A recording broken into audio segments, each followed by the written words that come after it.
So sorry about that, everybody, but we're here now. We're ready to start our day of outsourcing ourselves to Shenzhen again.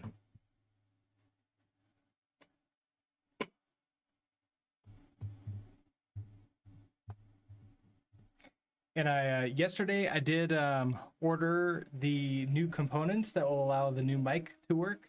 I also went ahead and realized that all the Ethernet cables that I had in the house are a little bit old, just a little tiny bit old. And I realized that there's now Ethernet 8 is out, so I ordered a new cable of that to splurge too, so I can just to make sure there's nothing wrong with a super old cable.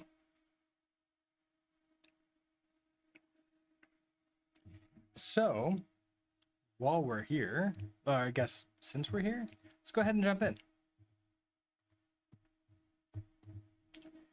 Oh, right. So we ended on this one, which was the cryptocurrency deposit terminal. And I think I had problems with this one just understanding what we were doing. Oh, right. Okay, so cash reader comes out and lets us know. Oh, it's card reader. Okay, what the card is. And then we get the cash in. And then we have to put it out into the network, and we have to send basically the same thing out. Hugh, hello. How are you doing today? My internet service, I've got fiber, so it's gigabit. And how fast is Cat 8? It's supposed to be able to do gigabit Ethernet locally. You know, it used to be that you had to do, in order to get even close to gigabit, you have to do full duplex. But I don't think you have to anymore with the new Ethernet cables. That's what I'm thinking, or my understanding.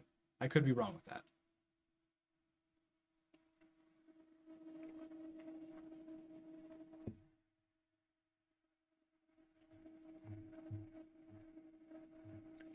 Let's see.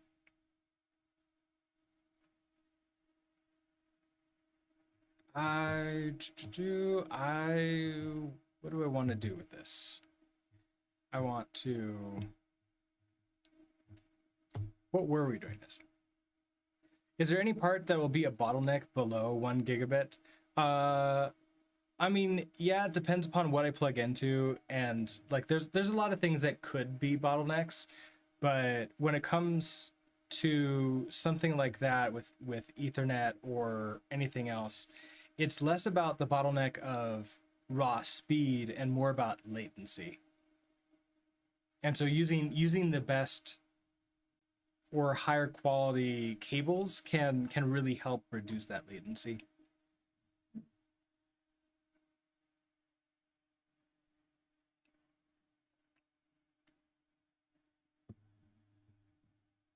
Okay, so also we have a Zilby here. Oh, that's not the right cat cam. You are the right cat cam. Nope, you are not. Let's put you right here. Okay, so what I'm doing here is, if I remember correctly,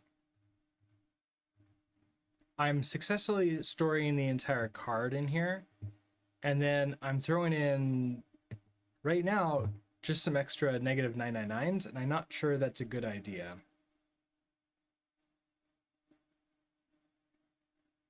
But I have the card, which is good.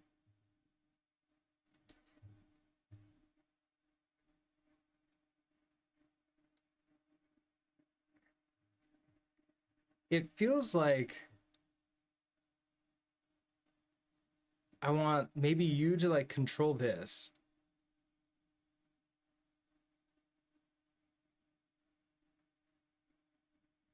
These are all exports, which is good, right? Although they're always active, so I can't sleep X on them, which is an issue.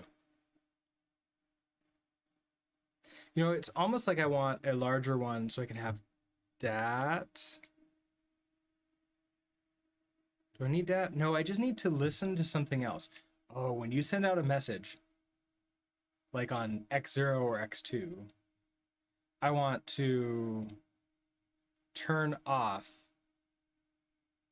I want to reset the count.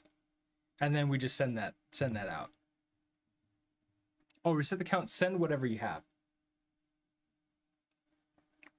And then reset the count. That's kind of what it is. Send whatever you have and then reset the count. So what if we...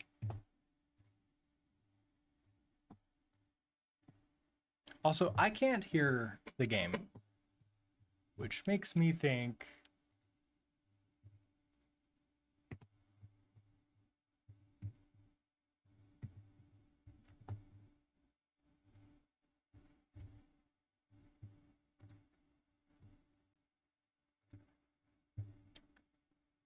Oh yeah, you're going to a USB. Okay, you're going to the mic. It's trying to put out to the mic, which is not great. I want you.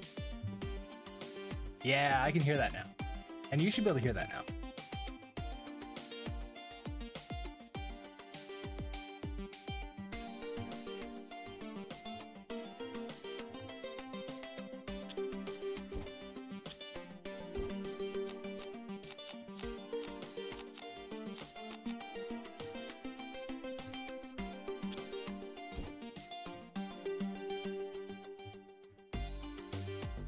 Okay, I'm actually curious now. Okay, that gets an extra negative 999, and I don't think I want that. We do have the 000-74395. Okay, then an extra negative 999, which I don't want. So let's move you to 7. Okay, that should be good, and our reader is up here and it knows to read the correct amount. And then just for space purposes, we could immediately set it out here. Okay, so let's say I don't jump to start.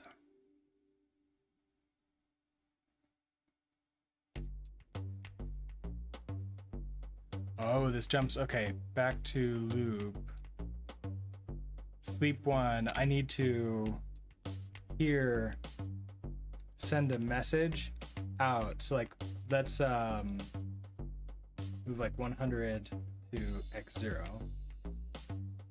And that's it, it's just a single burst out of here.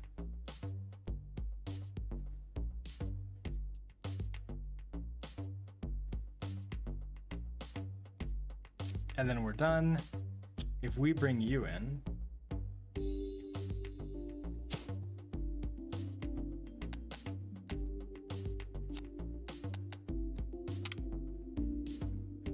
I should be able to sleep. Okay, no, I'm not sleeping X on this. I'm never sleeping X on it.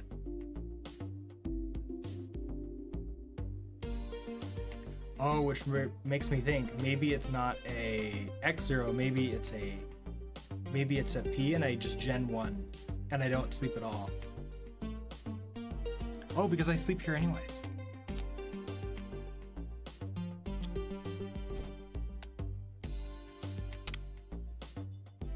What if I gen P0, 0, or just 1? P0, 1, 0. I don't need that sleep anymore.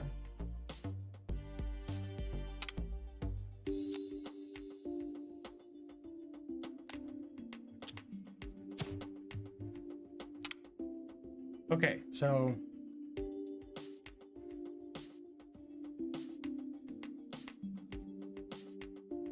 the first thing I need to do is figure out what it was that we got. I could do a small chip that just does that, and I can send it out in like an X2 and then it like returns the money. Maybe we'll just do here.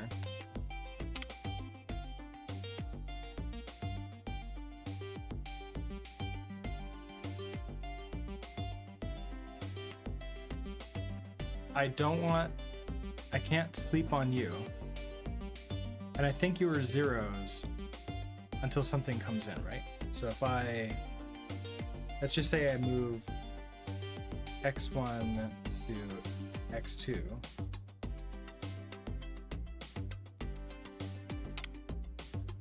I can sleep you on x0.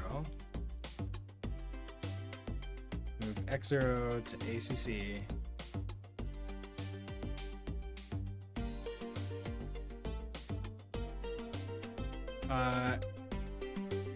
We can only get one at a time, so this should be probably like 100,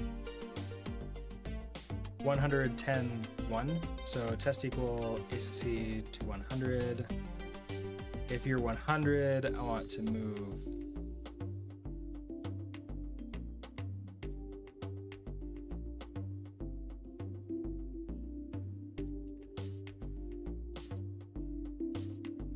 the top one, 20. Move 20 to x0. Test equal ACC 10. Move 50 to x0. Test equal ACC 1. Move 100 to x0. And then we're kind of done with this, aren't we? I could sleep 1.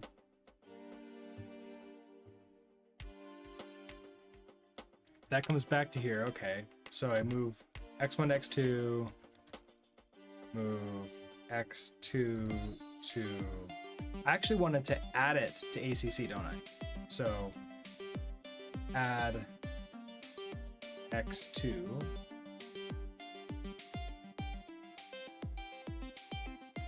And then that should continue increasing. And we should see this right away, right? So then if I sleep 1,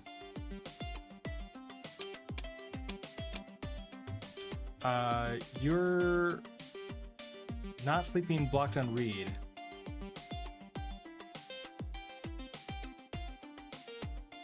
Oh, I thought that would send away right away. Hold on.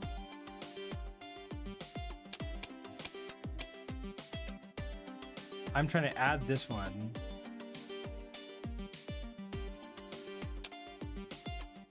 Do I have to move this out? To move x2 to that.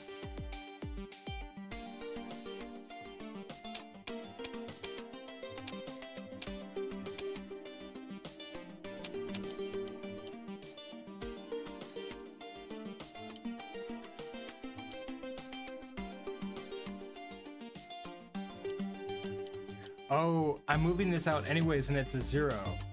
It's a 0. Okay.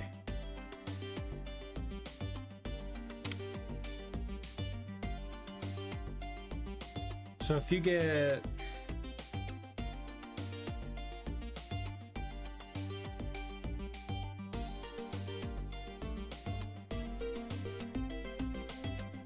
I don't think I need to move you to ACC. Okay, so test...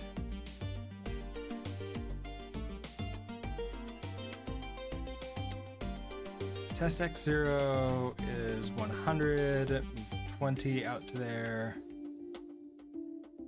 If you're 10, move 50 out there. If you're 1, move that out there.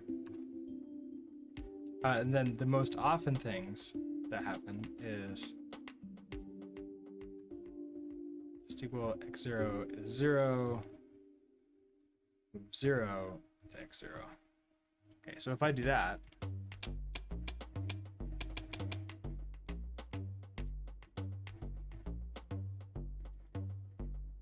I need this. Oh, okay. What if I need a bigger one for this?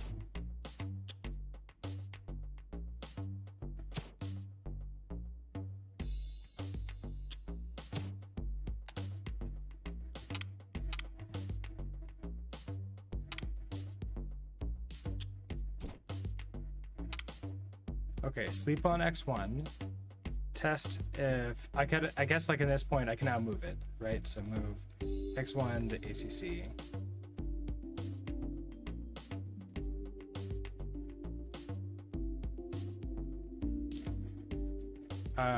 Test if ACC is equal to 0. If it's 0, move 0 out.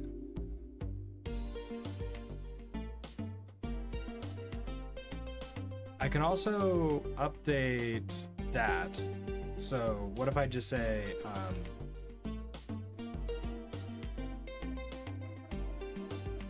no, it should never be one of the other things, so I think we're fine. Okay, so move 0 to x1.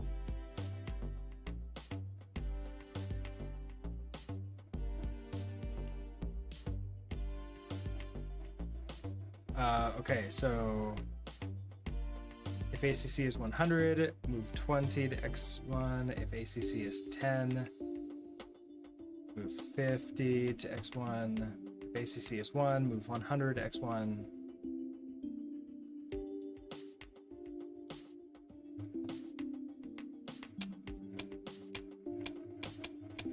Okay, so this is now correctly adding this up. So we got 190 here, and is that correct? So we got 20, 50, 70,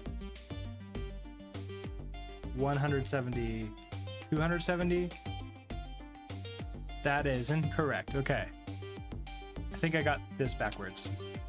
So if yours is 0, it's probably 1.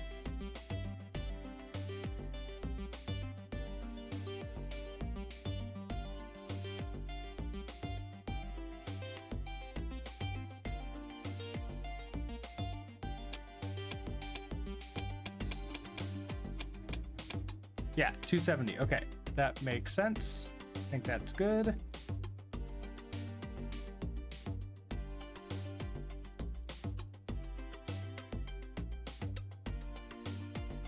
Which then means you're updating. Okay, so you're gonna send out a message on this P0, which I'm not looking at right now.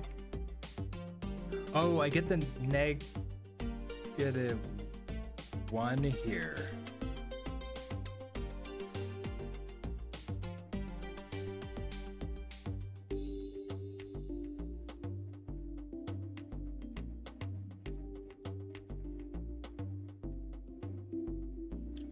Let's see. Okay, so test greater than -1. If you're greater than -1, sleep 1, go back to start.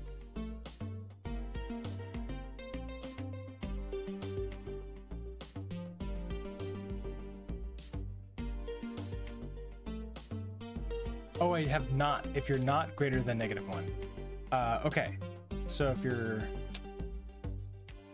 you're not greater than -1,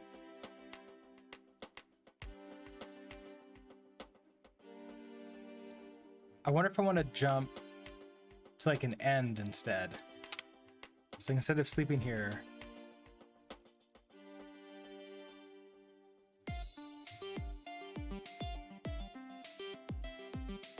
we can also do a couple different tests, right? So if you're -999, just jump to start again.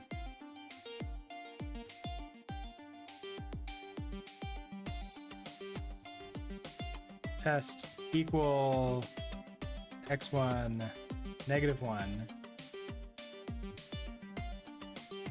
Jump to end.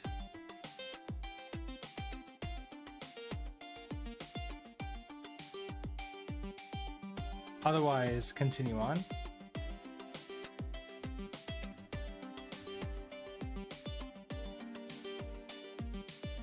Oh, when we're done here, I jump back to start again because we're waiting for this to go to the end. The end then sends this message here.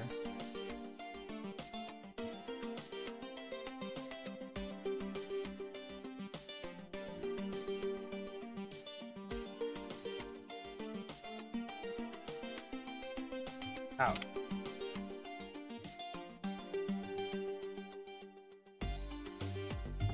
Is this still gonna work? No, you're never sleeping now. Oh, because I need to sleep. Okay, if I'm jumping to start, I do have to sleep 1 now.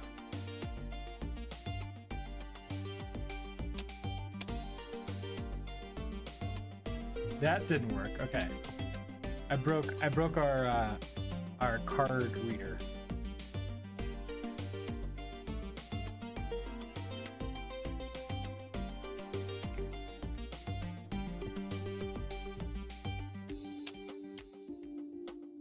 Okay, so the negative 999 gets here. You're not...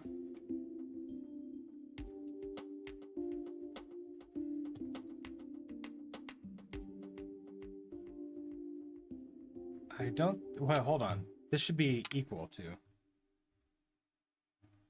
Test equal x1 to negative 999. Jump back to start again. Oh, but I need to sleep.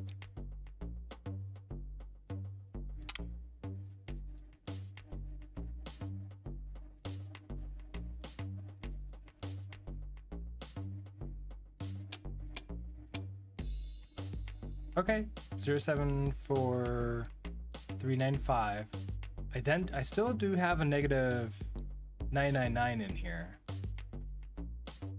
which I don't want.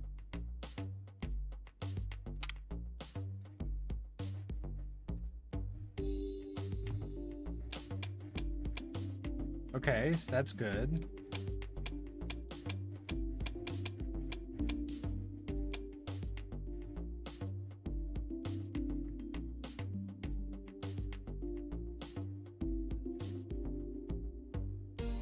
That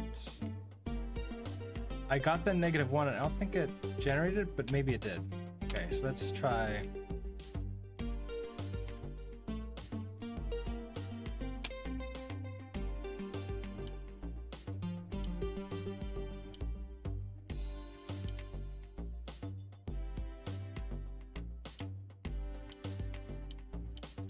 Okay, still in the negative 999. Why is that? Wait, why is that still writing just at infinite 999s?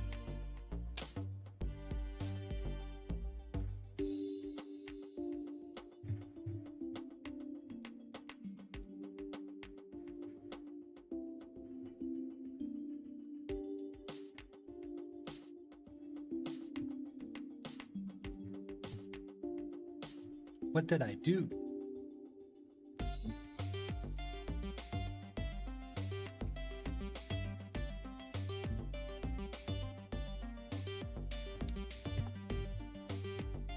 Okay, so I'm testing if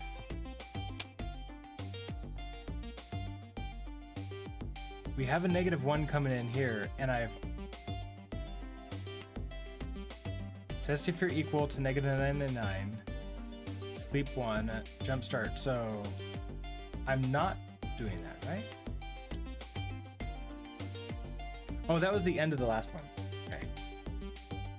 Okay, test equal if you're -1. You're not. Oh, I'm skipping something. I must be missing a sleep somewhere, which is unfortunate.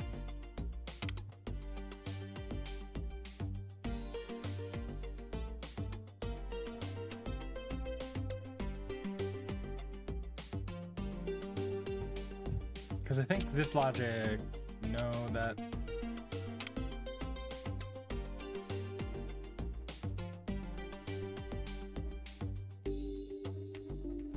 I think this logic works. No.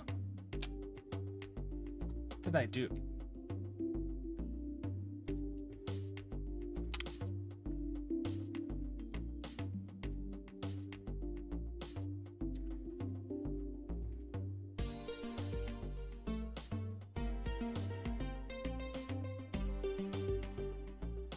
Okay, so I test greater than... Oh, I don't want to... Okay, so what if I go back to... There's for 999 I ignore things. For -1 I send to the end. For everything else I add it to here.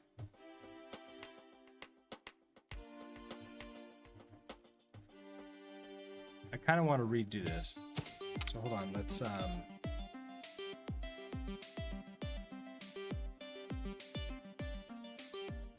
so if we start with if x1, if you're equal to negative 999, jump to start, because like, oh, we can't jump to start, we have to sleep. and then jump to start.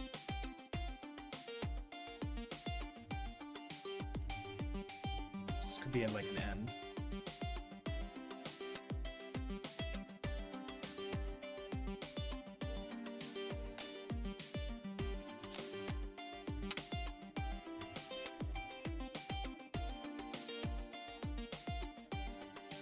And that just goes back to the beginning, right?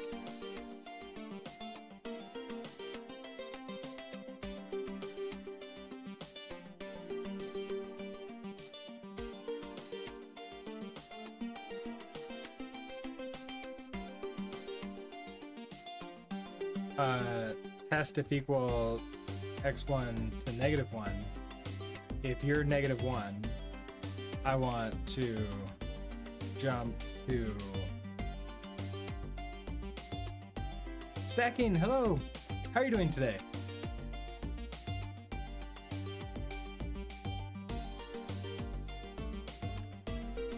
Jump to send.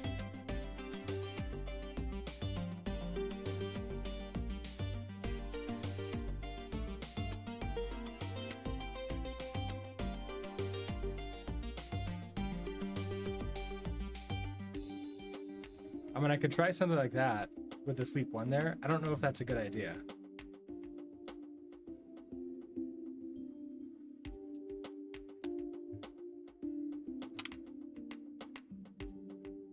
I feel like these won't work. Like I almost want to send, okay, on send, I do that. We have start here.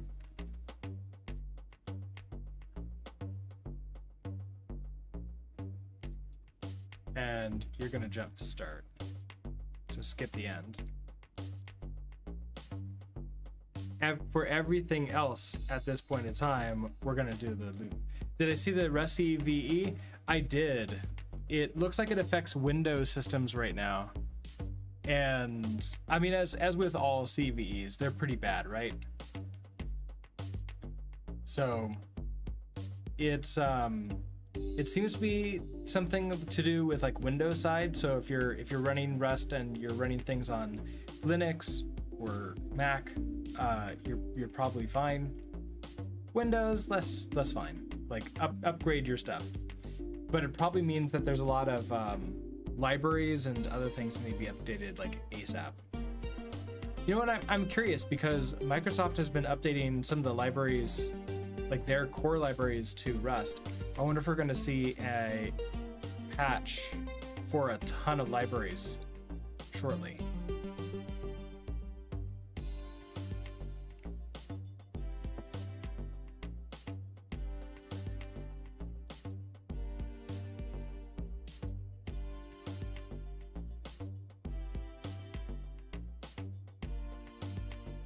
Oh, so before this, I have to move 7 to ACC.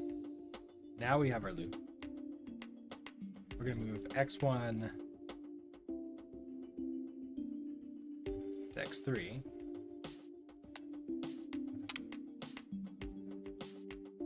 It looks like they only tested on Windows, but if they could spawn a bat, I'm sure they could spawn an SH. Oh, interesting. Okay. Then in that case, yeah, it's good to update for everything. I generally update all my stuff like whenever, like, you know, we do a rest up update decently often. But yeah, it's one of those things where it's like, okay, this is our life.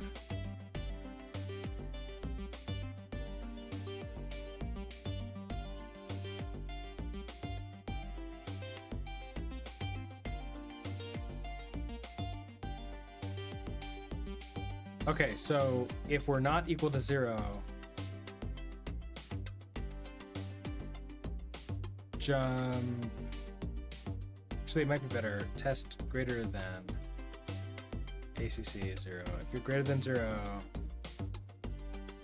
jump to loop and continue on. Otherwise, jump to end. Because we're good to go. I think this will work. I'm a little bit surprised they they didn't test it on anything other than Windows.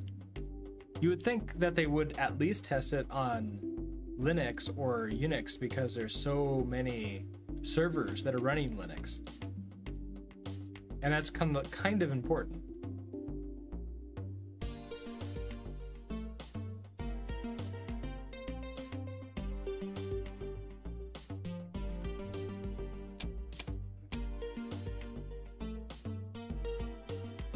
Oh, I'm missing the first several zeros.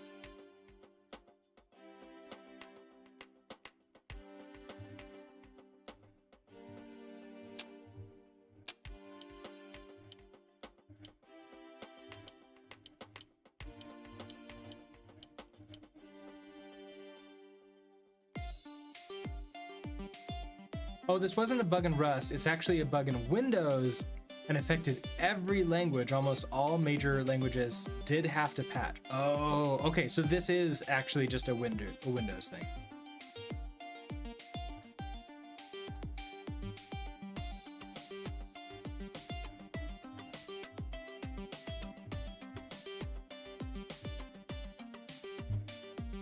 Bad butt.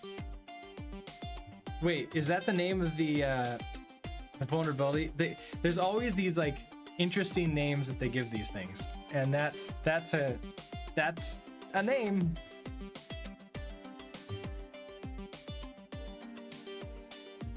Recently, I reported multiple vulnerabilities to several programming languages that allowed an attacker to perform command injection on Windows when the specific conditions were satisfied. Today, affected vendors published advisories of these vulnerabilities.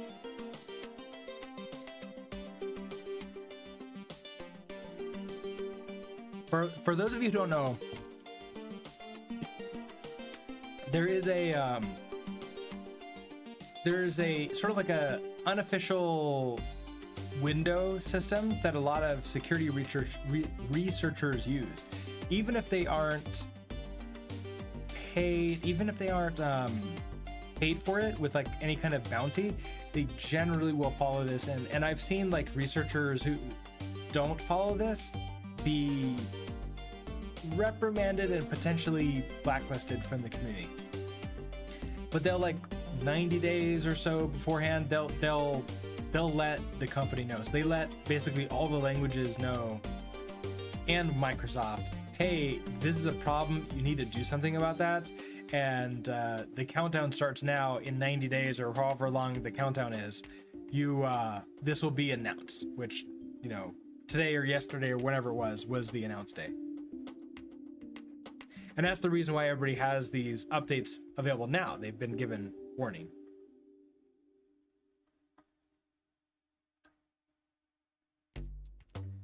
Okay, bad butt is a vulnerability that allows an attacker to perform command injection on window applications that indirectly depend on the create process function when the specific conditions are satisfied. Okay, so if we're ever creating, let's create process, which is different than create like a thread. Because like when you're multi-threading on Windows, that's not create, they're not using create process, right? So like that's if I'm launching a new process from inside of my app, that could have a problem. Create process implicitly spawns command.exe when executing batch files, even if the application didn't specify them in a command line. The problem is that the command.exe has complicated parsing rules for the command arguments, and programming language runtimes fail to escape the command arguments properly. Because of this, it's possible to inject commands if someone can control the part of the command arguments of the batch file. The following simple Node.js code snippet, for example, may pop calc.exe on the server machine. So const spawn equals required child process, spawn test.bat, your input here. Oh, and your input here is not parameterized properly. So it's basically the equivalent of a SQL injection attack, but for a command on Windows. That's not good.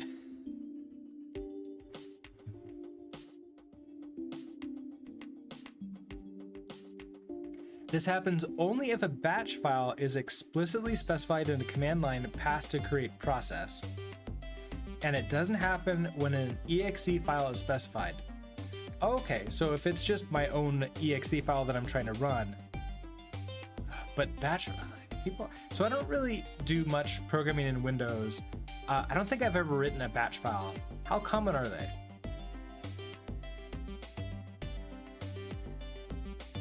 However, since Windows includes bat and command files in the path ext environment variable by default, some runtimes execute batch files against the developer's intention if there is a batch file with the same name as the command that the developer intended to execute. So even the following snippet may lead to arbitrary command execution, whereas it doesn't include a .bat. Oh my, okay, that is pretty bad. That's pretty bad.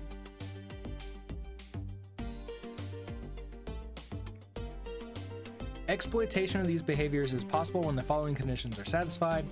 The application executes a command on Windows. The application doesn't specify the file extension of the command, or the file extension is .bat or command. The command being executed contains user-controlled input as part of the command arguments. The runtime of the command of the programming language fails to escape the command arguments. So I guess like okay. I could see the languages updating to require file extensions and also to escape the arguments. After that, like you need to be able to do that, and obviously it needs to be that. By exploiting these behaviors, arbitrary command execution might be possible. I created a flowchart to determine if your applications are affected by this vulnerability, so please refer to Appendix A. Okay. CVSS score. First of all, I have to mention that you shouldn't apply the CVSS score of library vulnerabilities to your application directly. User guide of CVS 3.1. Okay, so... Oh, interesting. Okay. So the user guide of CVSS 3.1 states that CVSS scores of a library should be calculated based on worst case scenario, and that's why the recent vulnerabilities for programming languages got high scores despite the requirement for very specific conditions. Instead of applying the CVSS score directly, you should recalculate the score based on the specific implementation, which, I mean, that's great and all to like recalculate this, but if you don't have a security team, all the automated systems like what is it, the helper bot, code bot, dependent bot are just going to say, this is an emergency, you need to do this right now, even if like you're not running on Windows.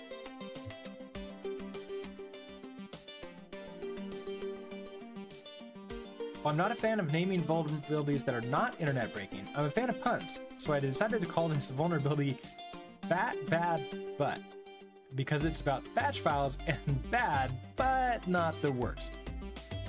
Yeah, this is really hard to read quickly. From this section, I'll explain the technical side and why the command injection is possible. Please note that some of the code snippets don't work on the latest version of runtimes, as some affected vendors already patched the issue. Okay, so this is pretty cool.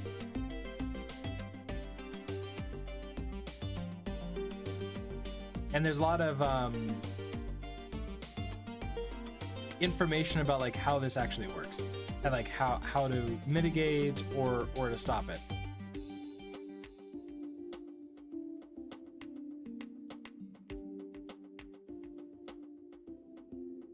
And basically just specify the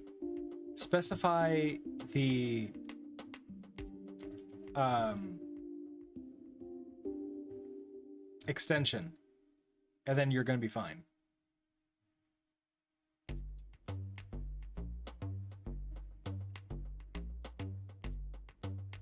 Oh, and then you can do escaping yourself, but it sounds like, I'm guessing Rust has already added that in.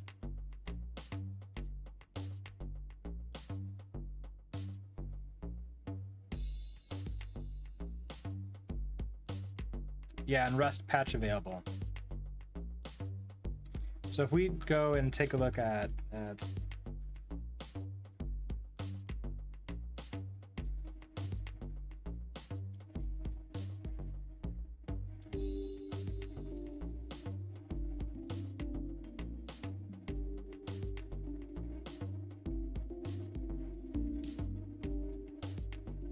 yeah, so before this release, the Rust standard library did not properly escape arguments when invoking batch files with the bat or command extensions on Windows using the command API.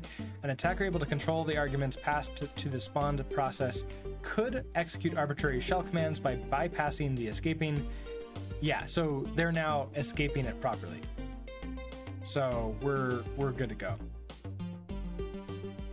But that is non-critical for...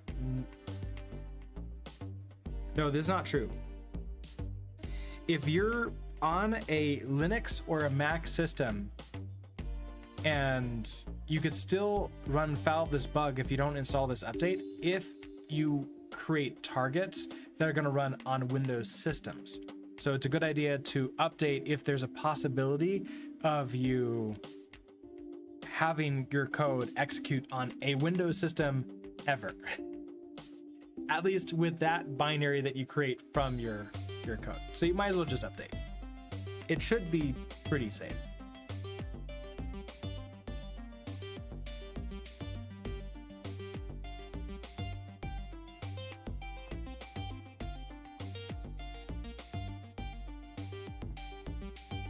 So that's good to know.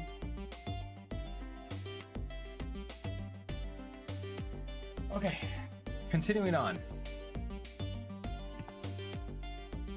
We're trying to walk through here to figure out what the heck is going on. So, okay, I write the first 0.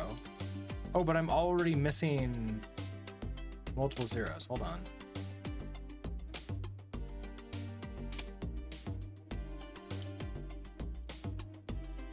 Are you less than 1? No. Move 7 to ACC. Move 1 out.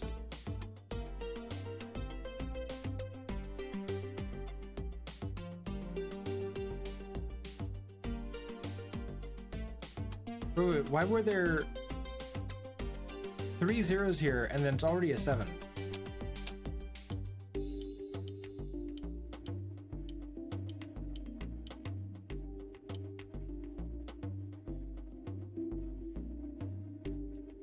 Oh, because as soon as I do the test equal, it immediately moves it in, it removes it from here. That's the problem. Okay. So when I do a start, I need to move X1 to ACC, and then we test ACC.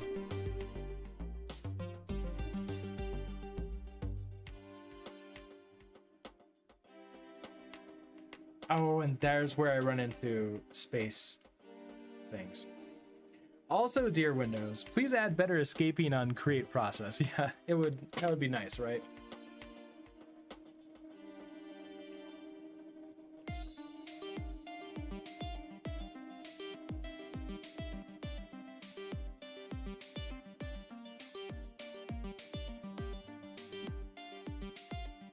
This makes me wonder if I should have another thing in between here that just sends our gen out to you. And just forwards it on to something that goes into here. Just like more chips, more good. Something like that. Because like if I throw you in here,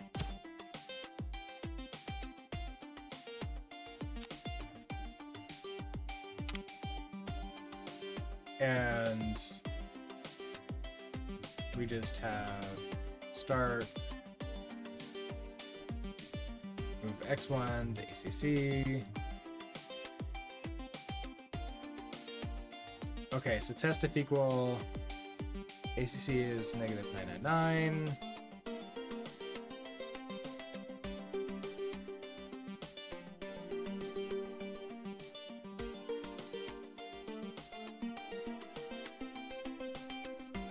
If here you equal to -99, I don't care. We want to skip, so we jump. to next.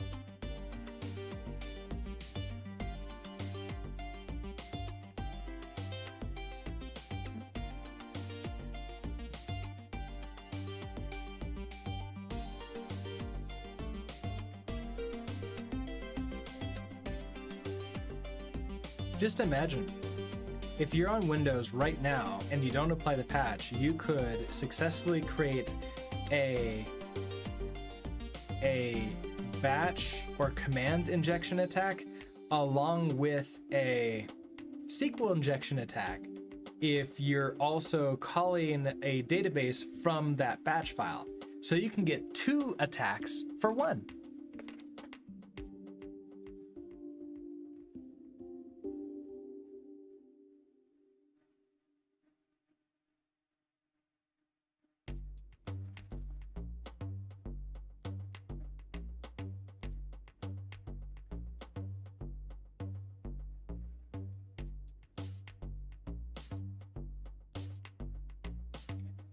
Okay, so if you're -1, I want to, so I'm just sort of recreating, we're going to jump to send.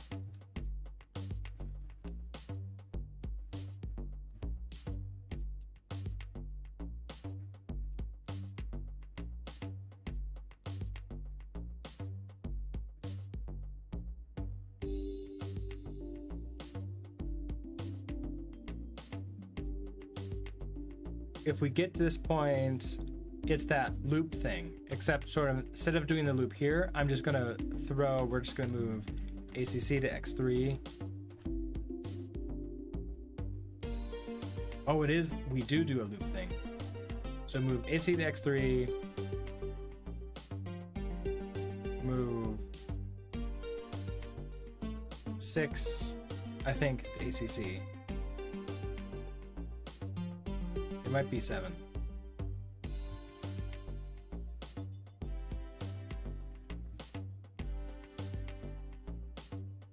Remove X1 to X3. Sub 1. Test greater than ACC 0. Jump to loop. I'm trying to save space, and I literally just recreated the entire thing over here, which is not what I wanted to do at all. I wanted to send everything along to just stuff you in here, and that's not helpful. Or it's not what's working for me. This is actually what's taking up the most space, isn't it?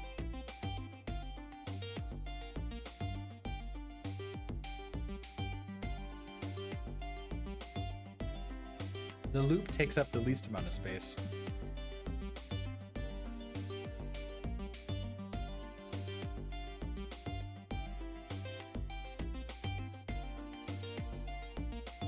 Send, let's see. So jump to loop, otherwise, right, then has to jump to next. Send is gonna be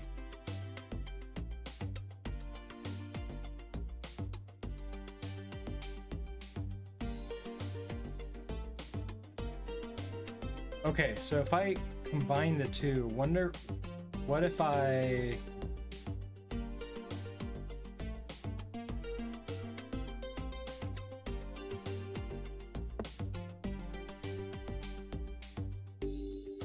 so if you're equal to -999, I don't do anything, otherwise I send you over here.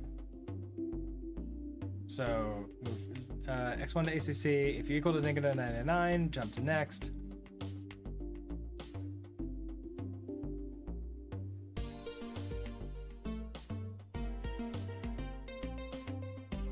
Otherwise,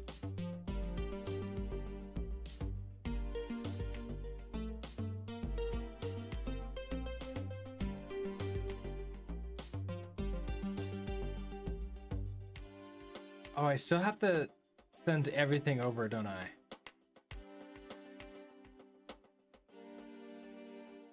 Let's do it the other way around then. Okay, so if you're equal to ACC -1, jump to send.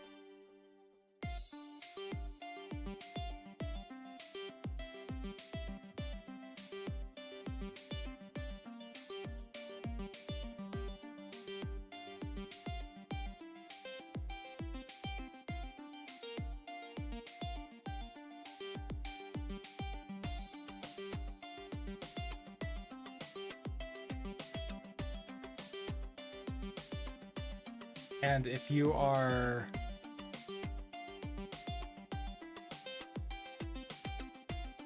then we have our loop. So okay, so if you are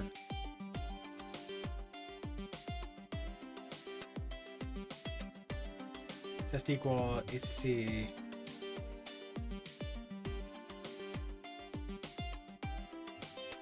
I think I still have to do the -999 because if I don't do the -999, I don't handle that at all. It's just going to jump into the loop, which I don't want to do. Or it's going to jump into send or something like that. So we can just sleep one and jump to start. Otherwise, we're in the loop. So move ACC to X3.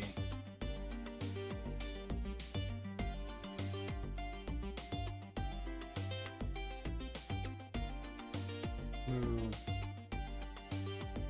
7 to ACC. Send 1. X1 to X3. Test if equal. ACC 0. If equal to 0. Loop, otherwise we reach the end.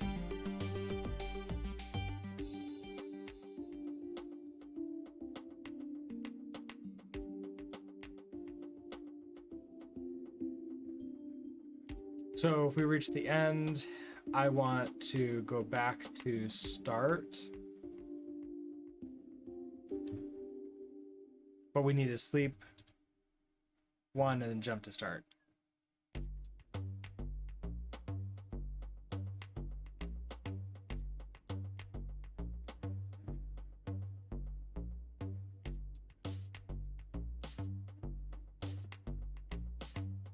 So I don't think this works here. I don't think that's giving me anything.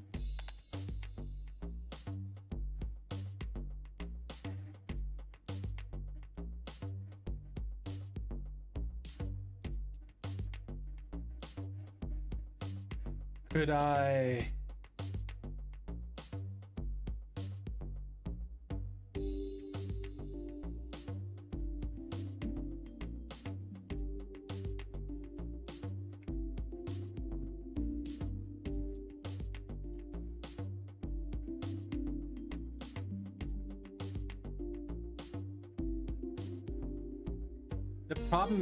The problem for me is the long number here.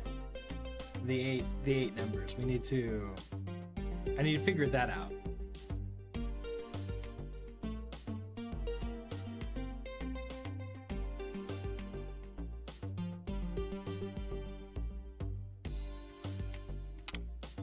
Can I just ignore the -999? Like, okay, let's start over with this. Can I just move X1 to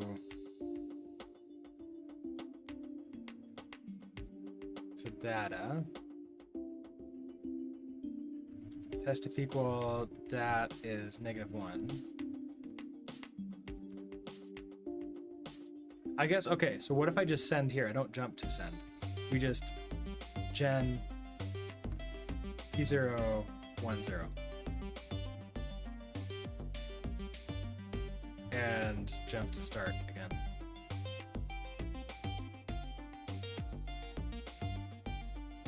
Okay, then we do loop stuff.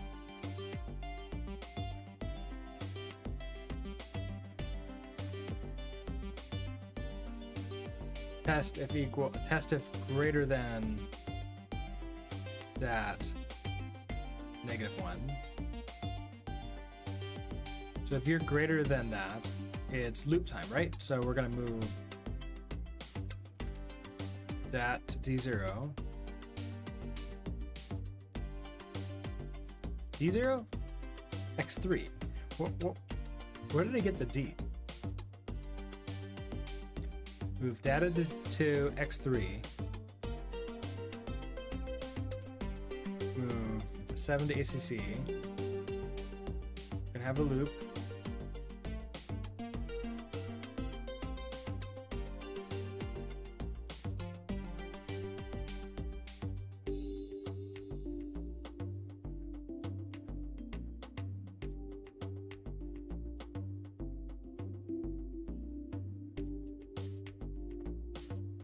Ooh, I see a problem in the loop here. So in a loop, we're going to sub 1. I don't think I can do like a plus here, right? Maybe I can. Oh, and I don't think a good idea for the plus either.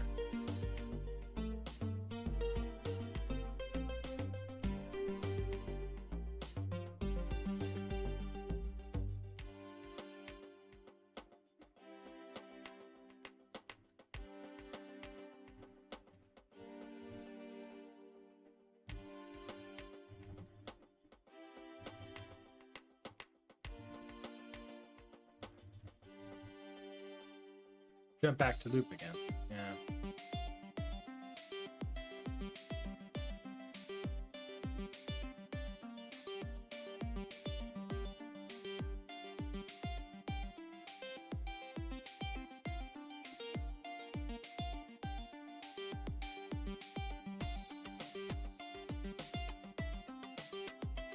Oh, I can do the opposite loop, can I? Okay, so we can just, inside the loop, I can test greater than ACC 0. If you're greater than ACC 0, move, okay, so move X1, X3.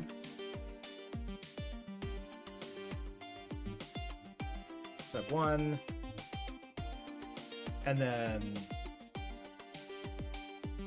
I don't need to do this test again, because we do it here, and so then we jump back to loop. We exit out of the loop, and so we just want to sleep 1 and jump to start, which we're already there. So I wonder if that will work. Okay, so we get 000-74395, 000-74395. That's good.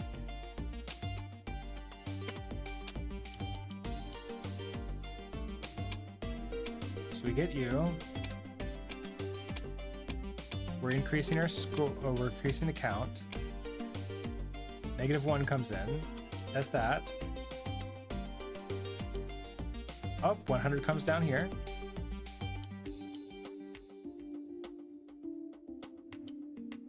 Oh, and I'm not doing anything with this 100, so.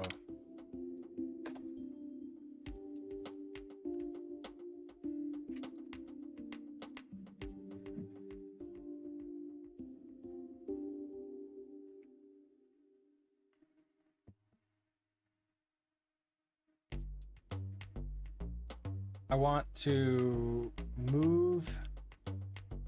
Okay, so I need to move P0.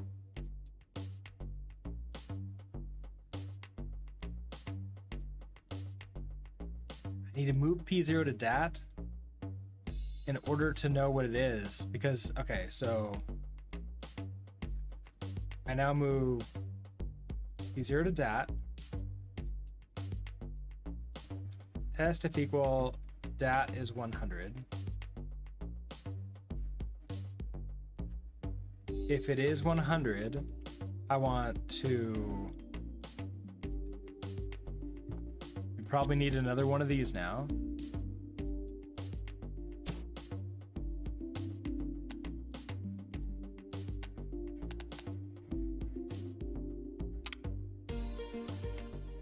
We're gonna move ACC to X3.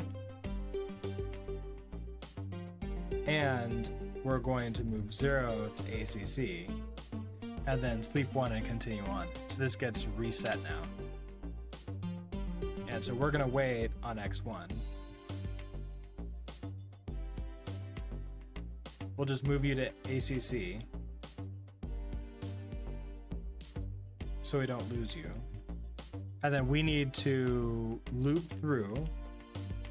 So we're going to move, let's not move it to ACC, let's move you to DAT. Let's move 8 to ACC.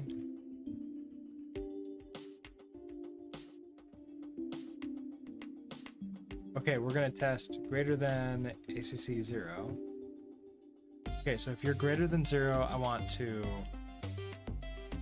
move X0 to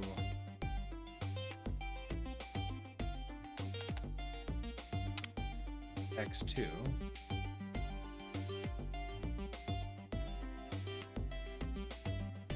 Sub 1.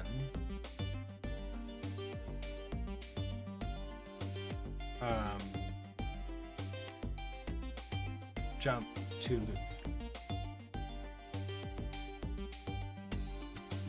After we jump to loop, we send what's in our DAT. So we move DAT to X2, and then we're done. Does this work?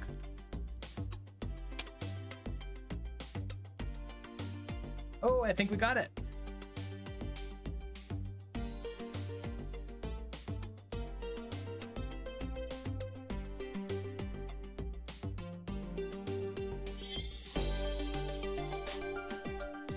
I always have the most expensive chips, but it's okay. I don't really care. All right, from Woo.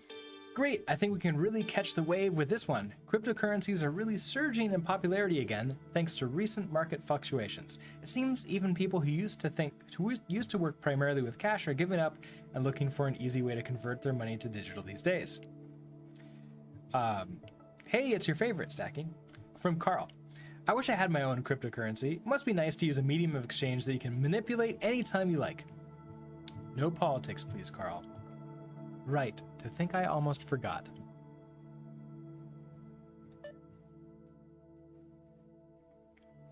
Over 55% of homes are infected. Is yours?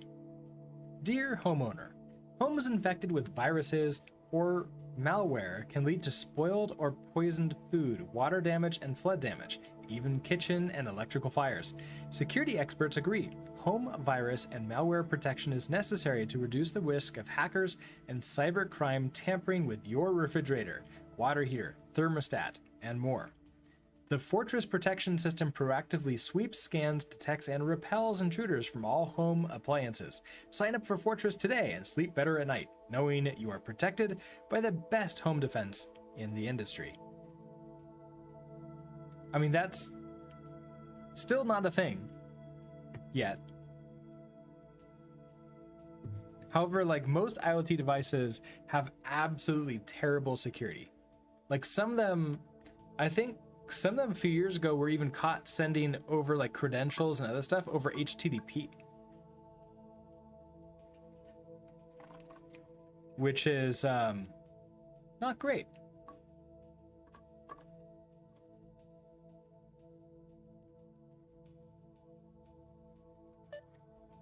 Pollution sensing window. Okay. I'm working on a smart window that reacts to particulate matter in the air. Pollution. I need a controller that allows us to close the window when that level is too high and opens it again when the level is lower. That'd be nice. We had a few really bad pollution days here a couple years ago. Due to all the fires everywhere around us. Like there was the California fires, there were some fires in Canada, there were some fires in other parts of the country, and it was like it's sort of like we were the state that is sitting next to the campfire. All the smoke just went to us from all of them. It was not great. Okay. Sensor is a simple input connected to an air pollution sensor. Window is a simple output connected to a motor that opens and closes a sliding window. The window should be closed, signal low, when the average sensor reading for the 8 most recent time units, including the current, is greater than or equal to 50. Oh, when it's like the time units too. Okay. You know, something else I've been thinking of. These are absolutely terrible motors that we're using because we're just doing it based upon like a standard steps of like, hey, we're gonna do it for 8 seconds and just turn it on and go. But what if it's like not opened all the way? What if it's opened only part of the way? Usually, from my understanding, is what you do is we'd have the window motor and we'd say like turn it on until the electricity changes, indicating that there's resistance, and then turn it off immediately. This one will just cut people's heads off.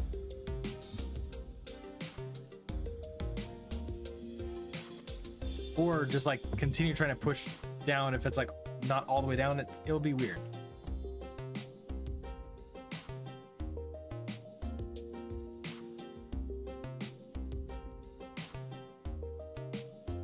Okay, so simple sensor is just giving us a constant amount of data.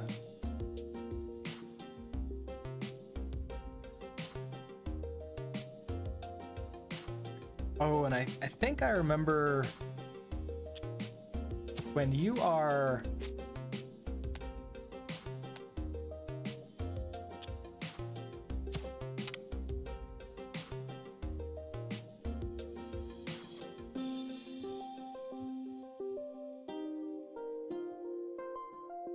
I want to say, oh, this would have to be different things, right? Maybe it'll work.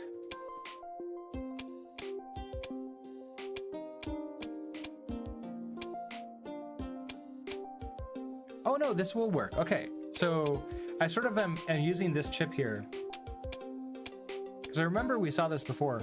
As soon as it hits over 50 on this one, it then says like sends the 10 to here. So basically it's either going to be 0 or 10. So it's 0 if I want this off. And okay, no, it's 0 if I want the window up.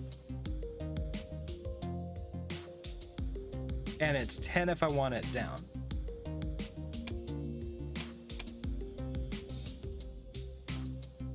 So we're starting with the window all the way up.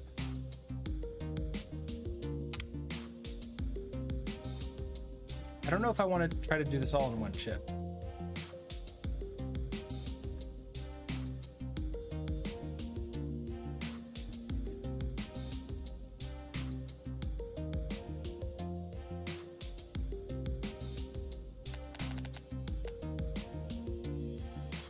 If I do that, you're just heading up there and we start with you. Okay, and then it's gets above it for 1, 2, 3. And then on the third, we send it down, right?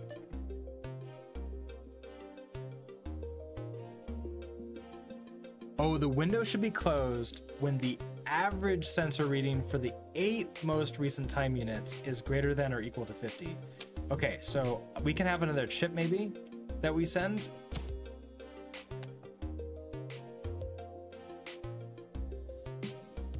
And it does the math and then tells us open or closed, right? So here, you move that into data, and then you have to move this immediately to X3.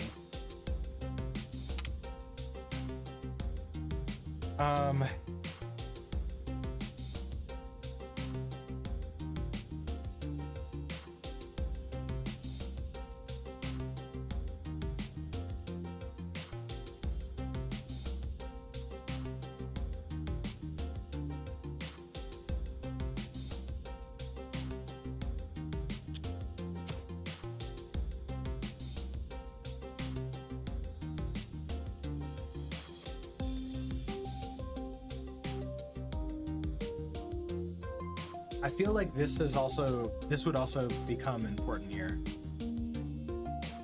because I could store these in here and then just do the calculations every tick on the last X of them.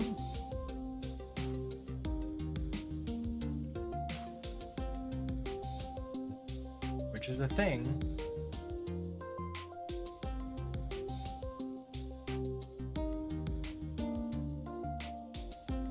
Oh, and these chips are now suggested too.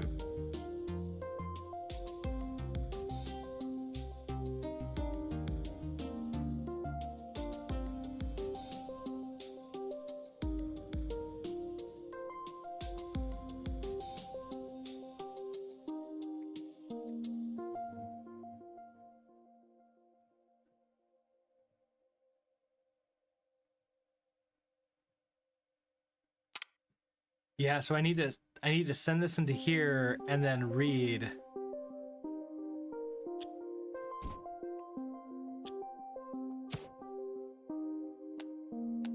So we can imagine, okay, let's move you up, move you up. You're gonna be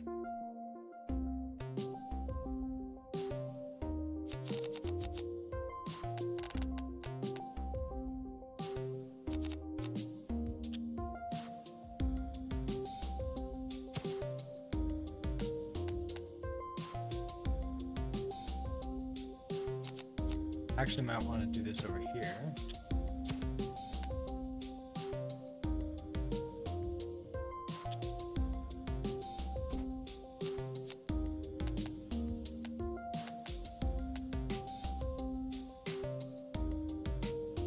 I could do another read off of this same trace too.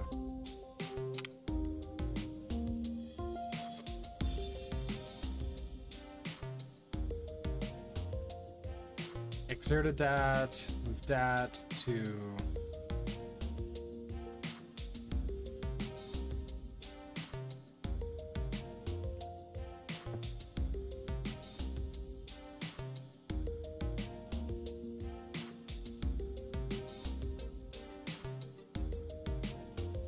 X1 now.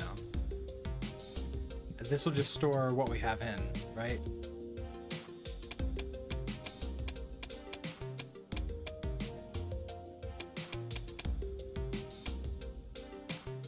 Oh, but I'm losing the actual values. It's the average of the values. Okay, so this thing is not helpful at all.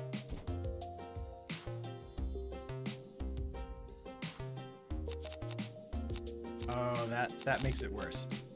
Or harder for us.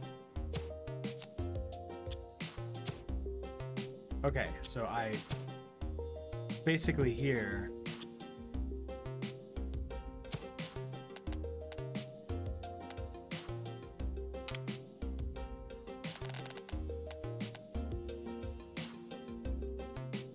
move 100 out.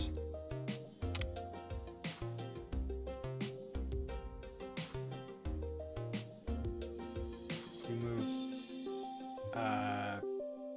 P0.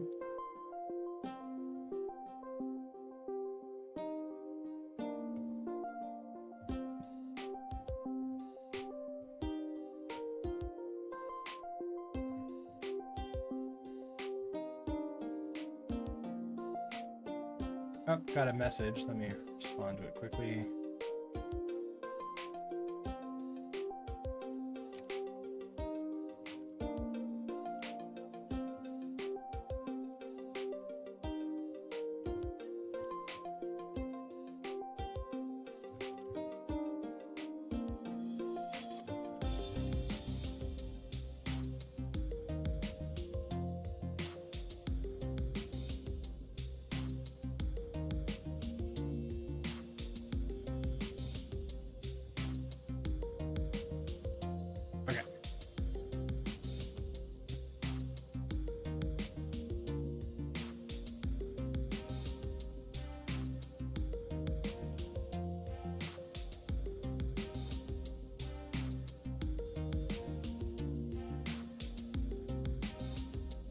So I actually don't need to send anything out to DAT. Can I just send it directly out here? So I could just move P0 to X1. And then we sleep.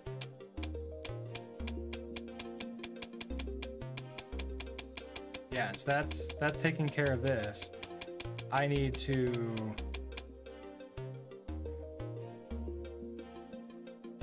okay, so if you're just sending this in here straight,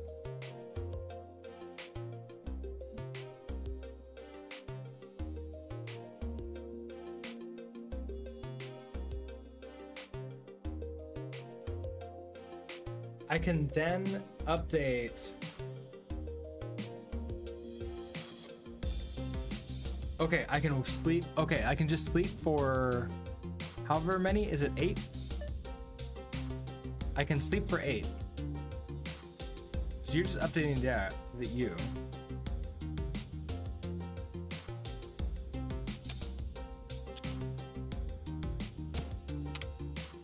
Can I initialize and do like sleep 8, and then we start like reading from you? So I just like read in whatever you are, and so it's not you who are sending out and initializing.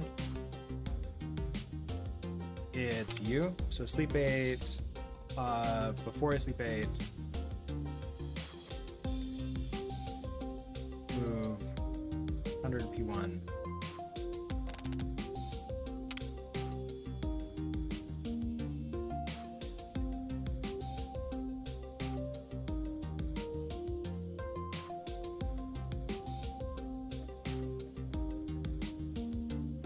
Oh, it's actually just the last 8, so it's not actually sleep 8. I want to add X1.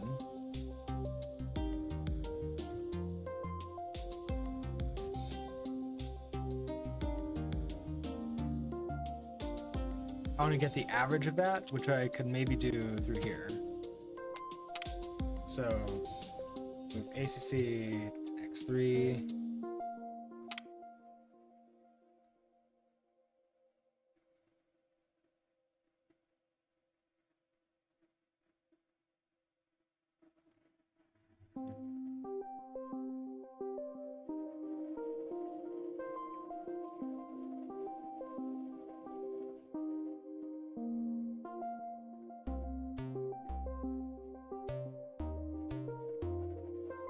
How do I get the average? The average would be however many numbers like divided by 8. If I divide, okay, so let's just say I moved X0 to ACC, I divide by 8.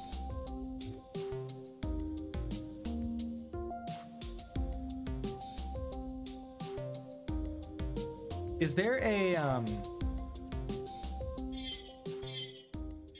division?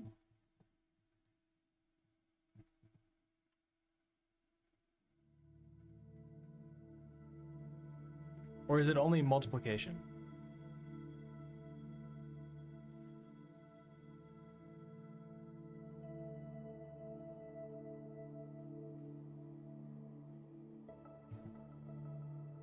Okay, so we have add, sub, multiply. No, okay, so we have to division. So if I multiply by 1 over the other thing, yeah, so if I multiply it by like 0.5, but I can't multiply by 0.5 here, right? There's no decimals. It's just full numbers.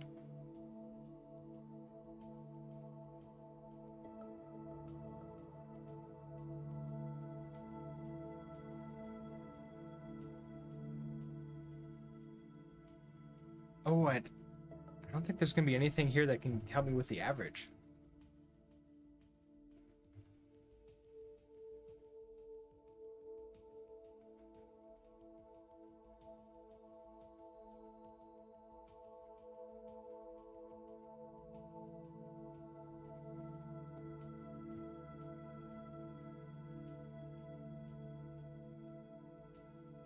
Excuse me.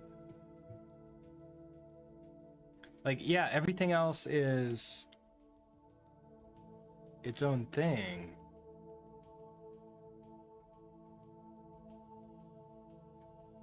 Oh, I'm not sure how we're gonna get the average for this.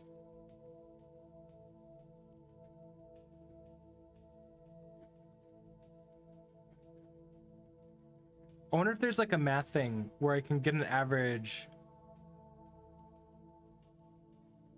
Or I guess I need to know more about how math works for multiplying to get a division, but without decimals. without a float.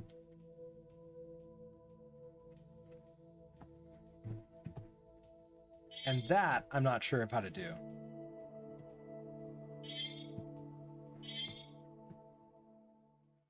Everything was fine until the average.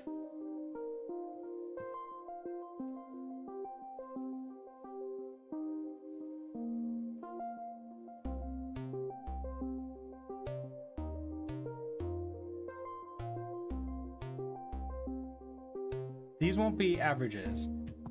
This thing, maybe like there's some average type stuff that could happen in here. That could be interesting, but I don't know how that's gonna work. We don't know how that ship works.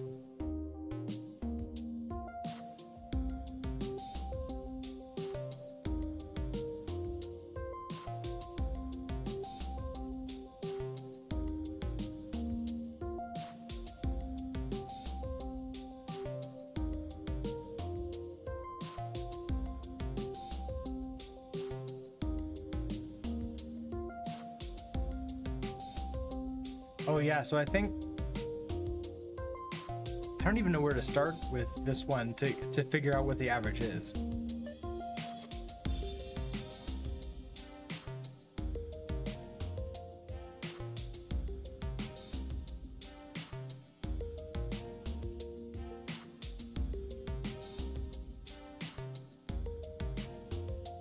So I might skip this puzzle and we can come back to it later, or we could just skip it. Well, I don't know. I haven't said it. So I think we're gonna skip. Meat-based printer. Okay. And actually, I'm gonna take a break and I'll be right back, and then we'll continue with this one. So I will be right back. Oh, and Zilby's gone too. So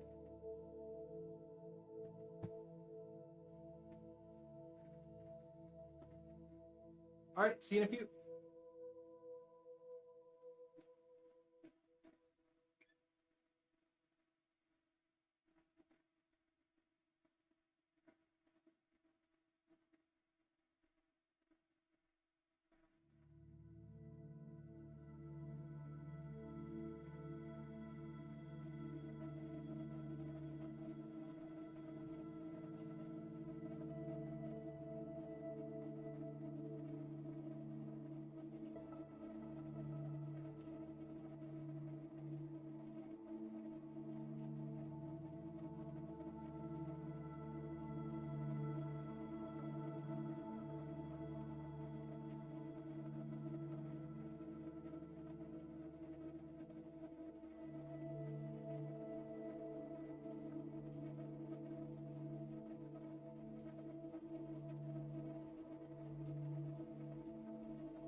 All right, I bribed Zilby with some food. We'll see if he hangs out with us afterwards too.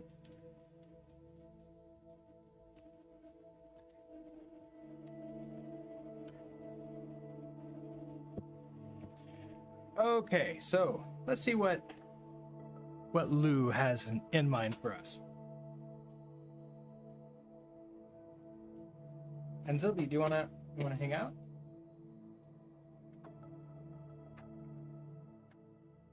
Come up here.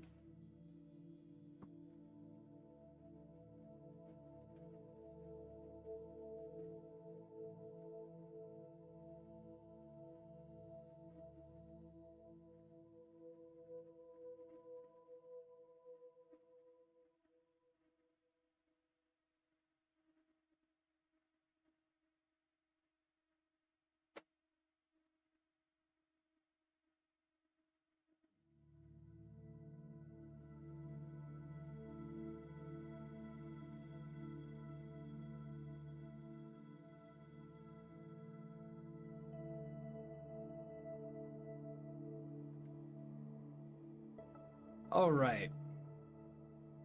Meat-based printer. The increase in extreme weather events across the globe has resulted in the need for innovations in food security. Recent advances in nutritional technology have allowed for a variety of meat-like products to be assembled out of a common substrate. A portable meat production station could be an effective solution in the recovery period after initial emergency supplies have been used. I have sourced some initial meat product designs that we can use to get started. Not sure I'd put this stuff in my mouth no matter how dire the emergency. I don't know, I've been hearing more and more about these type of things coming out. They might be good. I haven't obviously had any chance to sample one. I don't for emergency type thing, I think they'd be great.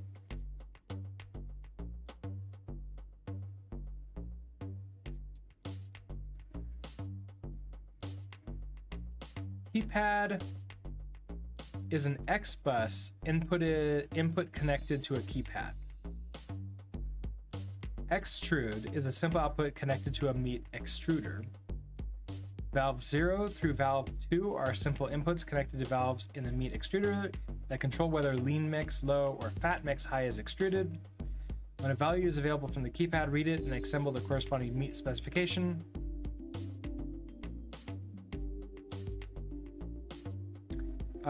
Which are found on a page in the supplemental data section of the manual. Okay.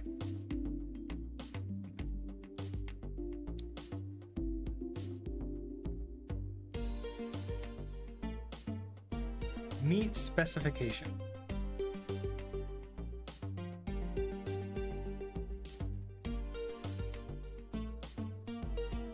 This is it. Okay. The assembled meat primer.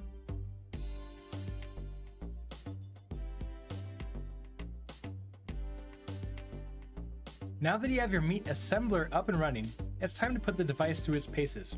You'll find, as many have, that assembled meat isn't just a convenient, cost-effective solution for a commercial dining facility, it can also be a versatile culinary tool in the hands of an experienced operator. Use the meat patterns below to get started on some familiar servings. Don't be afraid to experiment, however. So do you want to come hang out with us more?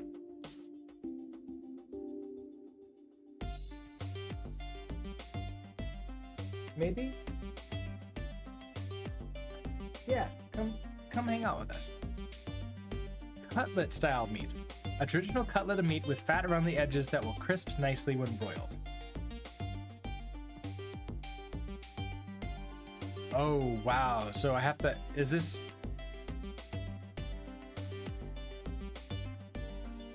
Okay, so it's just patterns of different ones. Okay.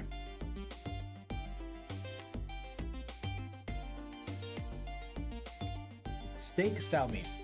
This lean steak was inspired by the fine marbling that can be found in high-grade beef. Bacon style meat.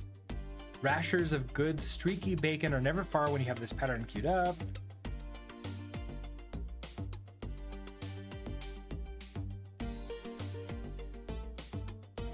Wait, there's like an entire URL for this?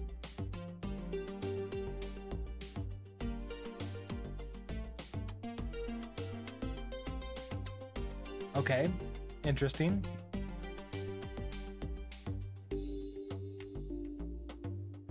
So we're going to receive a number from keypad, and that's it. So we'll have to sleep on this.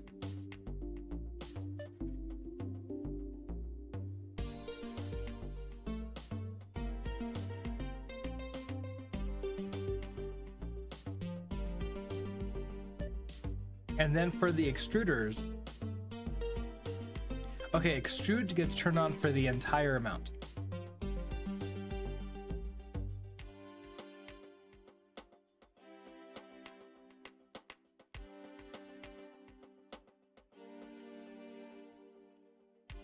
Interesting, okay.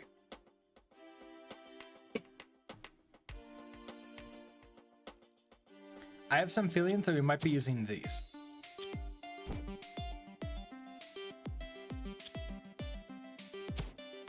So if we start with the keypad here,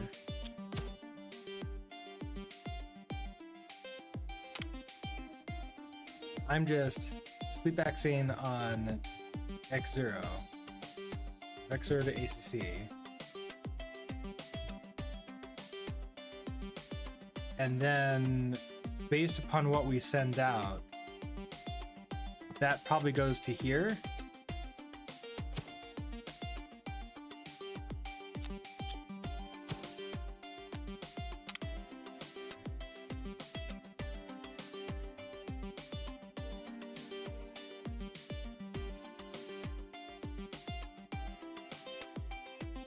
Okay, so test equal to ACC. Okay, and this then sends out to like whichever ones, which is gonna then do its thing.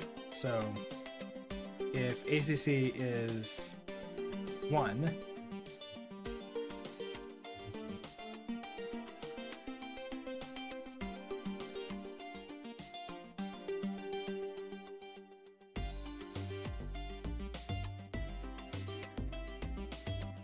I don't actually know if it matters. Like move 1 out to X2, test equal, ACC is 2, move 10 to X2,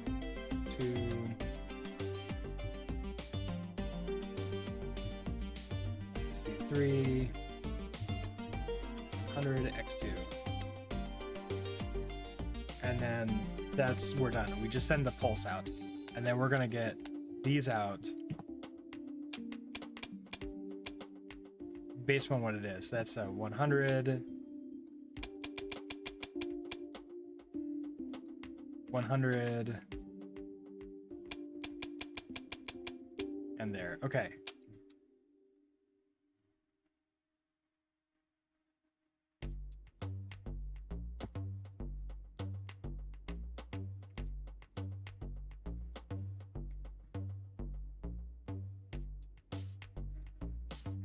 Oh wait, does this stay 100 forever? Oh, it stays 100 forever.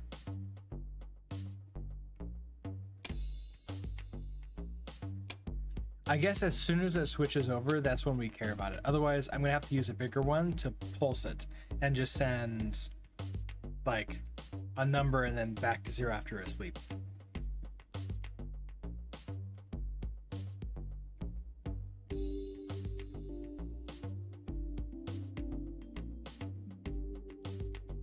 Which I might be able to do here.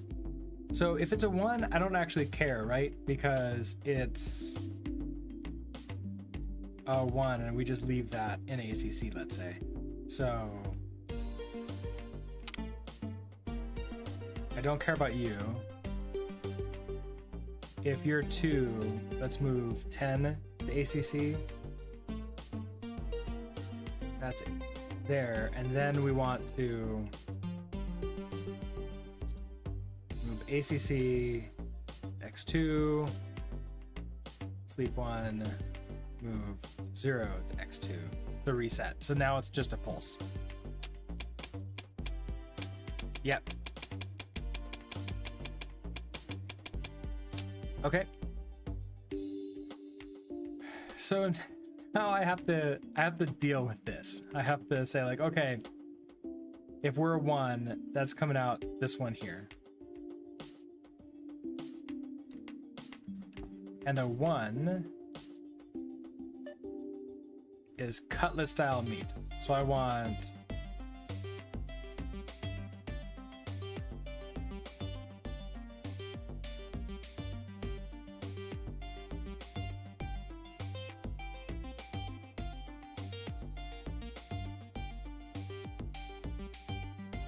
wait, I have 3 valves.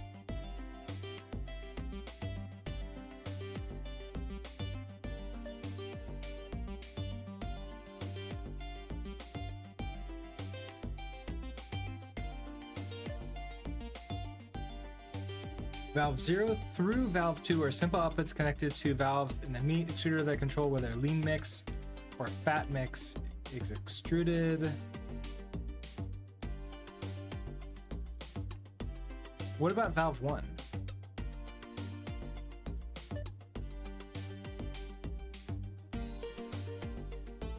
Oh, okay, I see.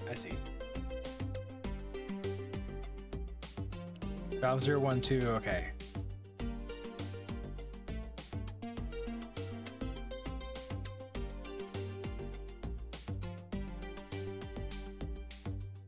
I'm kind of a little bit surprised that this is pulsed like this, right?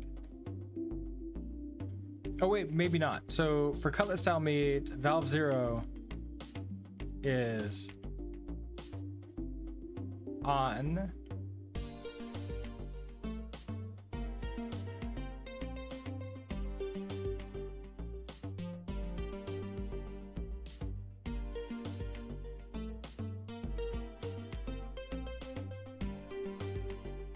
And then off. So it's on, off, on, off. So on, off, on, off, on, off, on.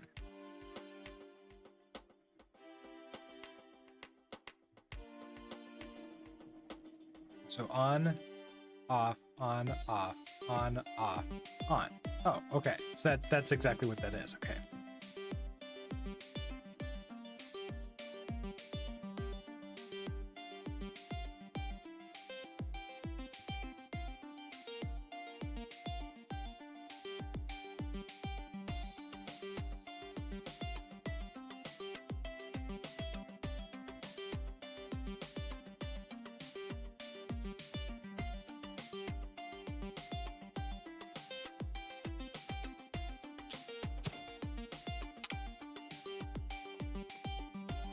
Oh, how would I do this per... It's gonna be per nozzle, per valve, per recipe, which is a little bit more interesting.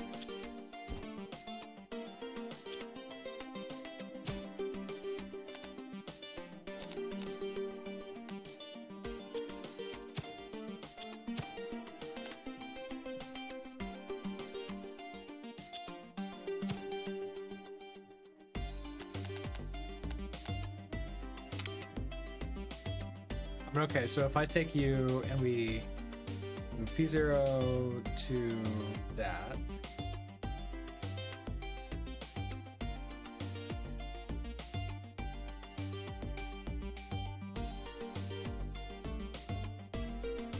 We check to see if you're equal to 100. So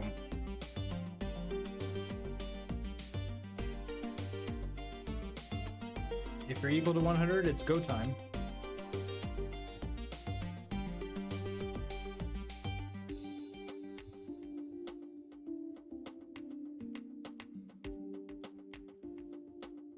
And we'll just sleep 1 and then we're done. Okay, so it's go time.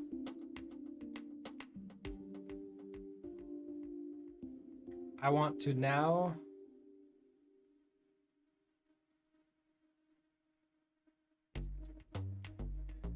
pulse all of these. Oh, but I just send this out like this. Oh, that's gonna be okay, a lot easier. So then if I figure out what you are, so let's say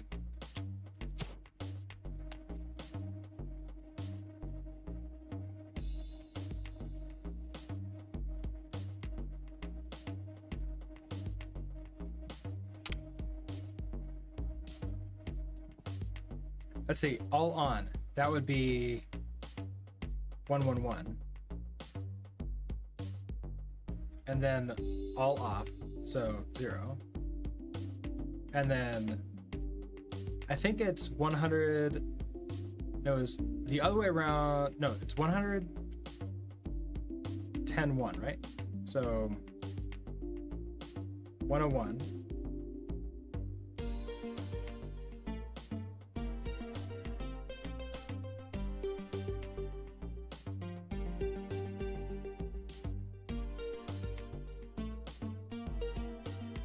Okay, so if we do that, that's the recipe for this one.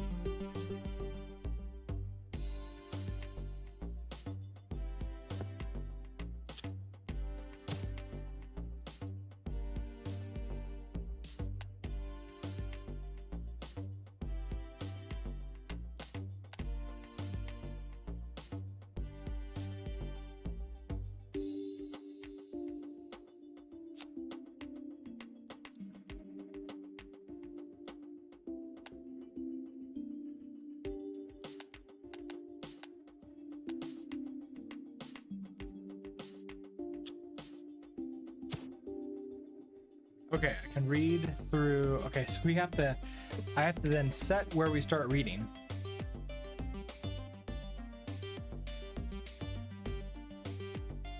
So at this point in time, we're gonna have to have our loop. So we initialize by sending out 0 to x0. Now we're gonna start being able to read from here, and then just be able to loop through. So let's move 1, 2, 3, 4, 5, 6. So 6 to ACC.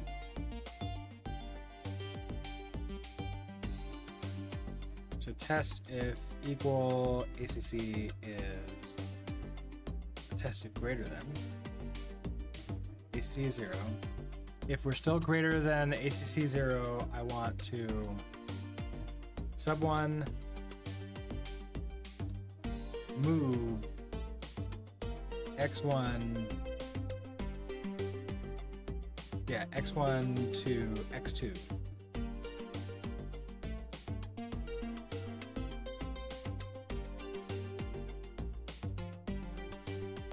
I have to sleep 1 and jump to loop.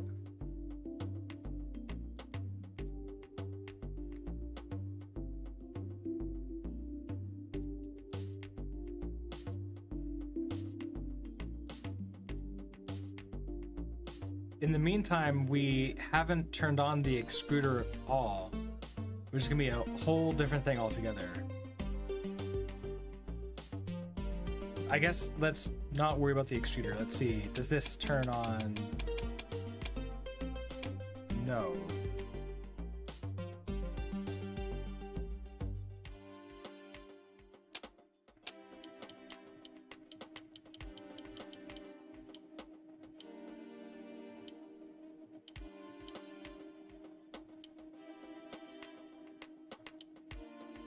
Okay, so test if equal, dat to 100, move 0 to x0. Okay, so our reader is in place. Move 6 to ACC. Is AC greater than 0? It is. Sub 1. Move x1, x2. That was 111. Oh, yeah. It would be helpful if I plugged these in.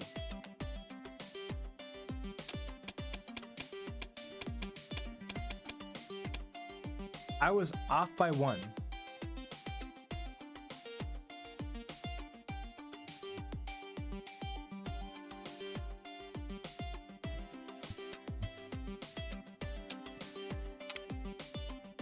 I guess after this, I also have to move 0 to x2 before we then skip.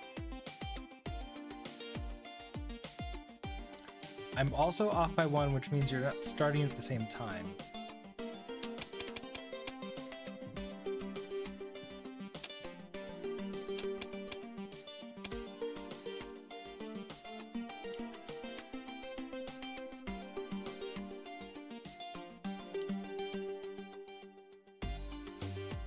I'm skipping here because I need to wait for this to be the appropriate number.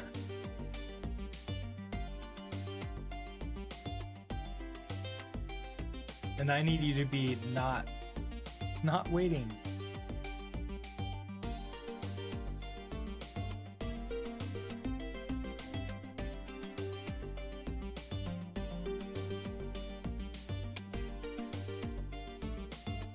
Yeah, because it's already too late, and now I see the 100.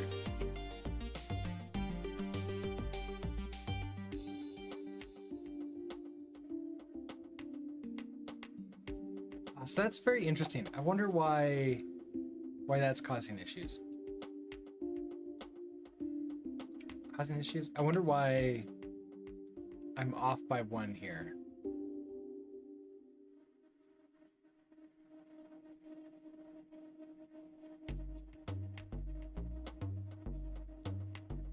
I need the sleep 1 because otherwise, if I don't sleep, it's an infinite loop and I'm just waiting for this. Right? It's like if I were to remove this sleep, it's just gonna be sitting here forever. And it's just never gonna, yeah, it's just gonna do this.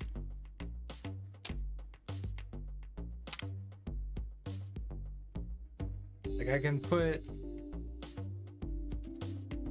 a sleep 1 there, but I don't think that's gonna change that I'm still off by 1.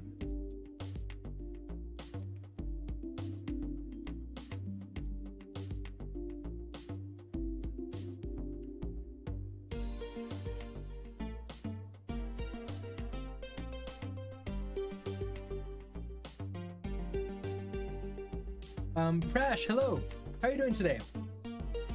Should you learn Go or Rust? There's a there's a few it depends in there, unfortunately, because like it's not easy to just say like, oh yeah, one or the other is better for you right now. It's better for your region or your location. So I guess like, what are your goals? Like what do you want to do? And then we can maybe dial in and figure out what the best for you right now is.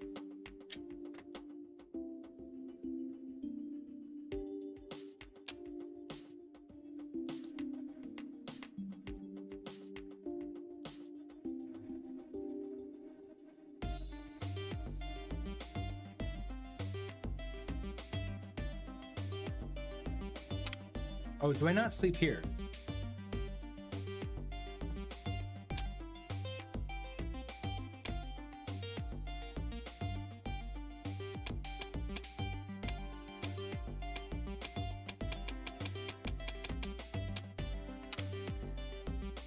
Okay, let's go back to not sending that. Still off by 1 error. Future-proof and best in the age of AI. Unfortunately, we still don't have enough information about the age of AI to know what is going to be best or not best, what type of programming is going to be best or not best. For the most part, there's going to be sort of like a ramp up into AI. So like AI right now is not going to replace any software developers. I believe that anybody who like can use AI to supplement their skills and be faster is going to be better in like the short and midterm. And then obviously long term is not something you should probably be worried about right now because there's so many unknowns and so many things can go in different directions. I would argue that programming in general helps out with AI because that engineering mindset is really big. So again, I don't think what more like what do you want to do with like programming? Because like learning one or the other can like change which companies you want to work for. Like is this, I assume this is for work, right? Like for jobs. What kind of programming experience do you have right now? Like what region of the world are you in? what region of the world are you looking to get jobs in, and what kind of companies are you looking to get jobs in. Like those things are going to be essential for like being able to answer that kind of question.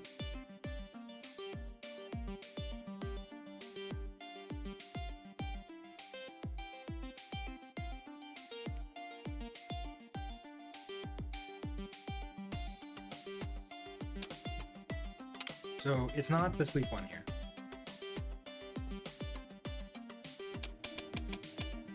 We're still off by 1 no matter what.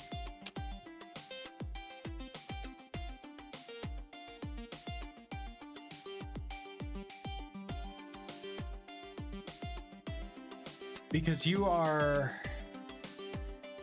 waiting. So I wonder if I can't use this properly, which is unfortunate. That definitely makes it harder for me.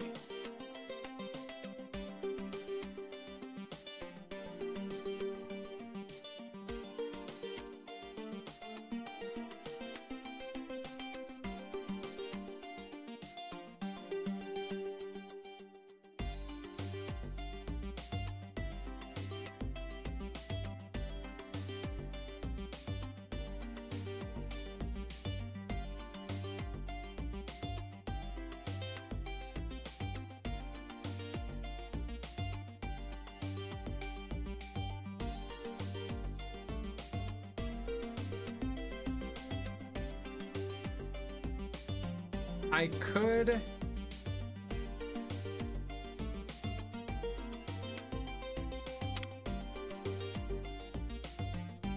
We're testing with like the sleep somewhere else here, but I don't think that's gonna work.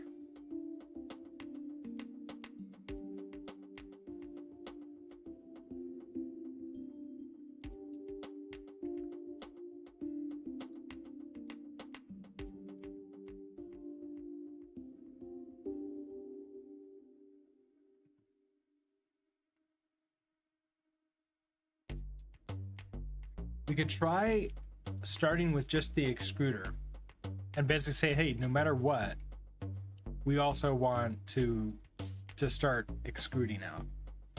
So maybe I want to do something like that. Basically say, hey, look here.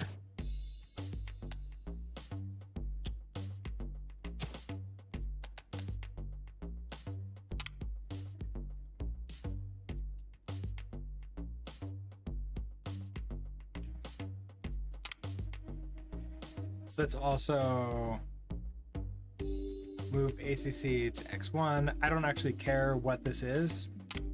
So we sleep X and X1.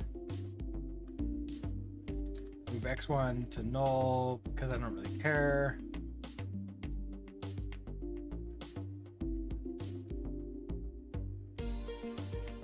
X1 to null. And then I don't want to use this one. I want to use you.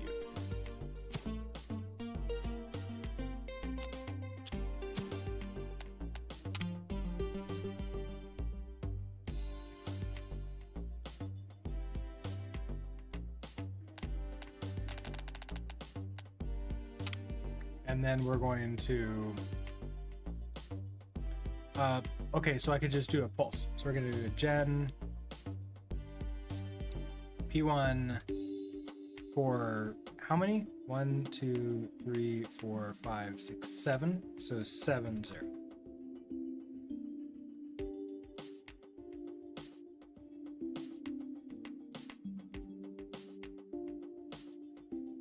So if we do that, that immediately turns on and it turns off. Okay, so now that's working.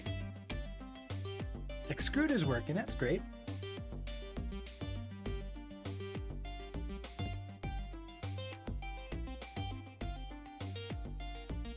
This is off by 1, which is unfortunate.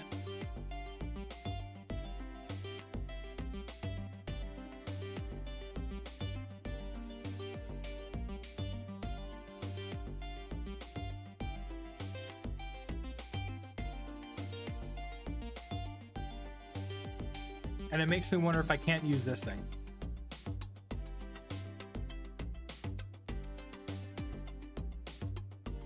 have to, let's see, so if we don't use you,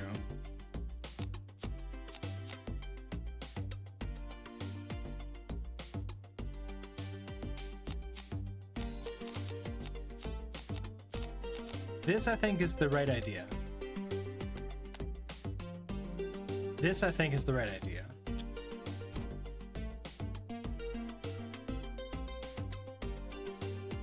I could have multiple things listening on the same exports here. So I could grab you in.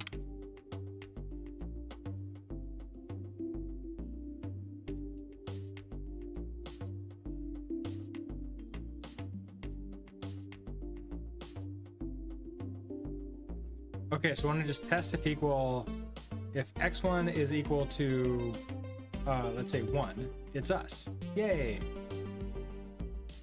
So if it's not us, jump to end.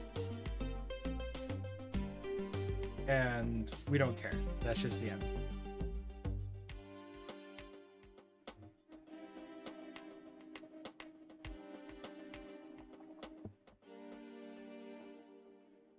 Otherwise, I want to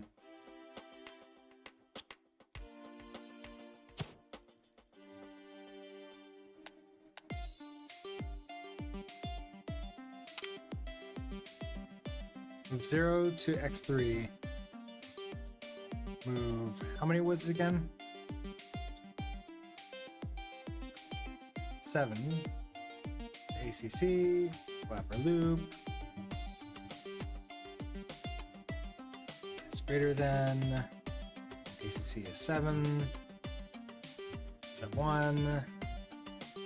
Move x2 to. It needs to be another x.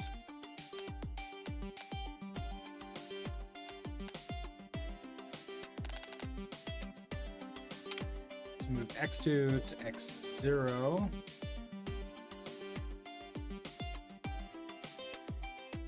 Jump to loop. Okay, so then we reach the end here.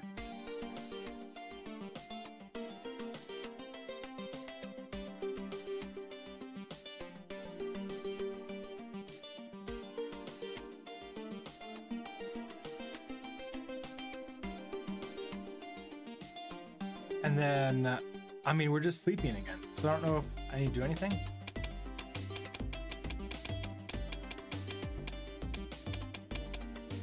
Wait, did that not read? Move x2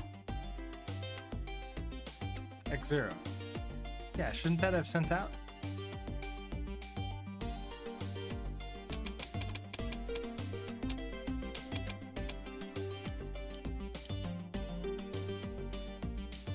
Okay, so test if equal x1 is 1, you are, move 0 to x3, move 7 to ACC. Okay, we're greater than AC7. Oh, test greater than ACC 0.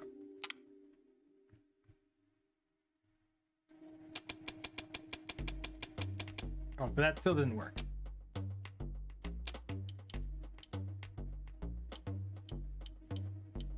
Okay, so 1 comes in, equal to 1, move 0 to x3, 7 to ECC, okay, greater than that, sub 1, move x2 to x0. So 111 goes out there.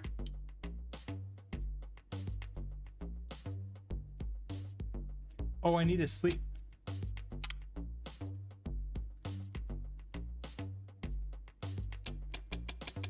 There we go, okay.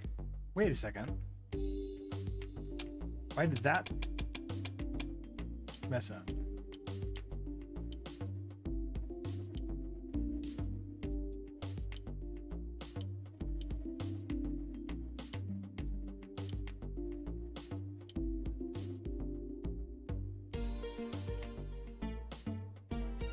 Did I have the wrong thing in here? I had 111. So it was correct for you. Okay, hold on. So it was correct for you. So 111, 0. 101, 0, 101, 0, 111.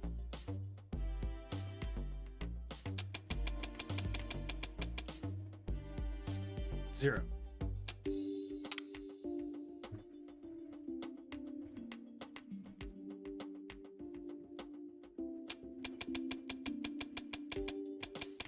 Okay, so that's great. So we can now handle recipe 1.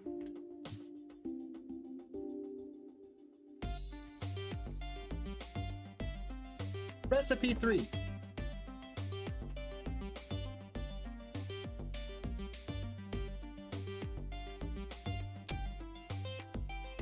We can throw recipe 3 in here. So recipe 3 is going to be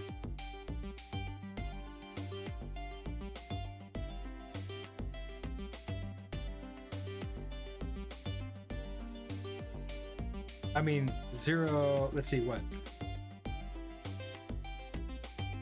10 11 I think, just 11 all the way down.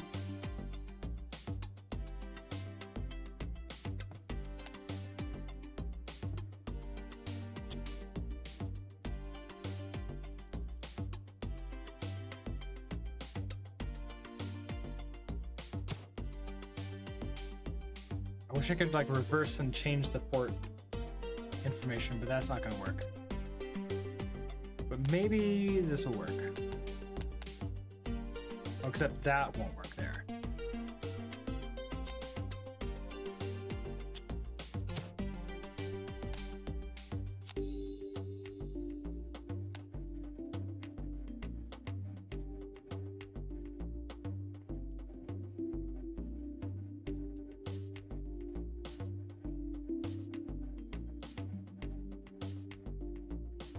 Other problem, I won't be able to receive information about this. That's an issue too.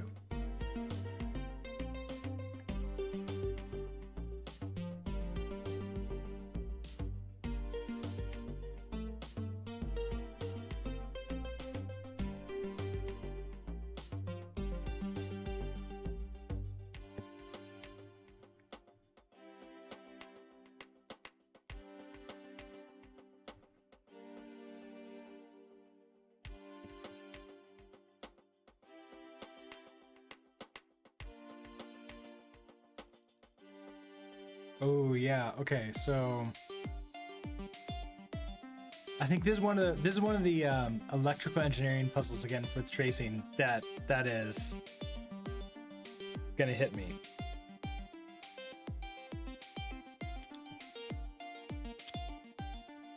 Oh, and I just don't have room there either. Okay.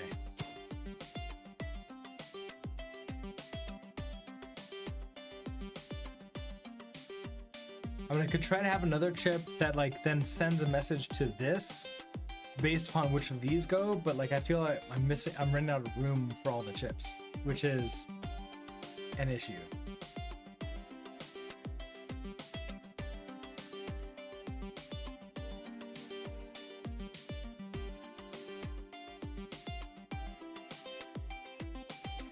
Okay, so I can have you, and I know that I need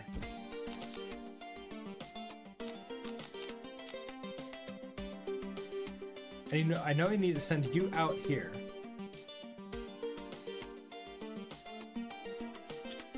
If I expand you a little bit, I have a tiny bit of room for something else to connect in to these.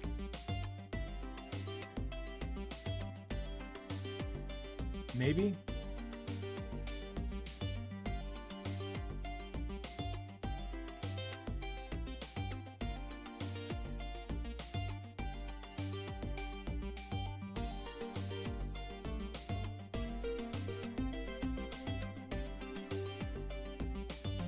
And I also can like try to send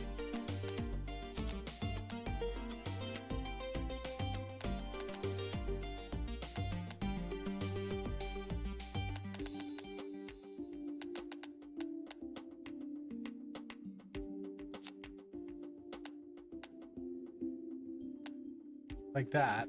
Gives me a tiny bit more room, but I don't know if that's a good idea. cannot fit you over there. I can only fit you here. But then, like, if I want a third one, I can't fit that anywhere to actually do real stuff, which is, yeah, this is not gonna work.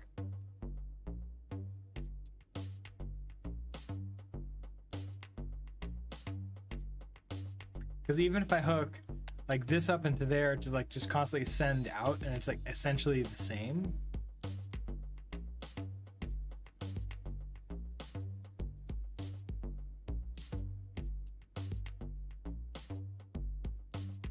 Ex Alo Milo, hello, how are you doing today? You thought it's Shenzhen, China? Yeah, it's I mean this game takes place in Shenzhen, China. So there's that.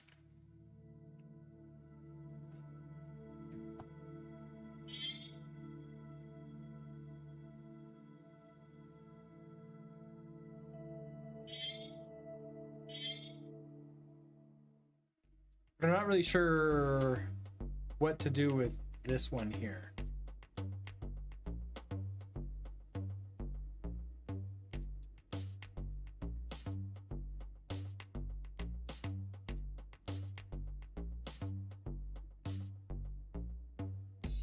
The only problem with you is that I've got too much code for it. Otherwise, I could replace this with a small, and that would be better.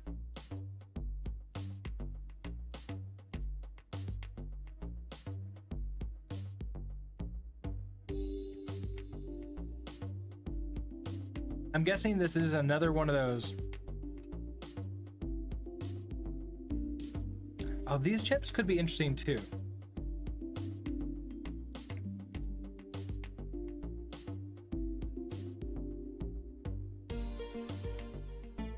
Because you can go out to 2 different chips. Wait, no, this is an OR, right? So that's not helpful. Or isn't it XOR?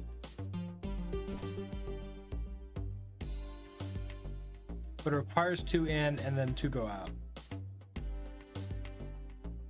This might be probably the most powerful over here, but I don't know how to use it.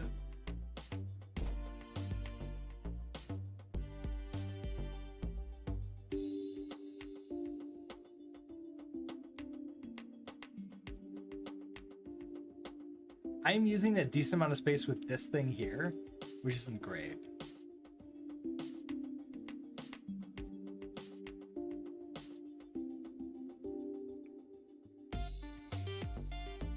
I probably can replace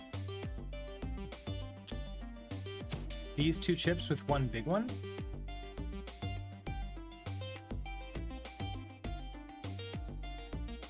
Oh, except the gen where it sleeps is not going to be good.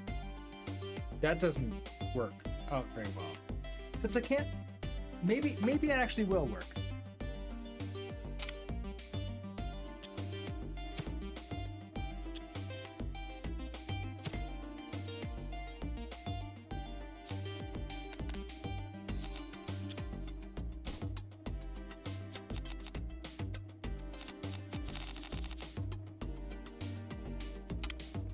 Okay, so if we're gonna take in you.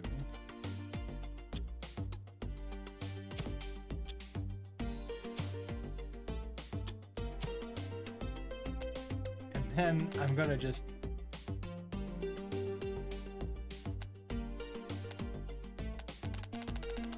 all the way over to extrude. Oh, but this is a P.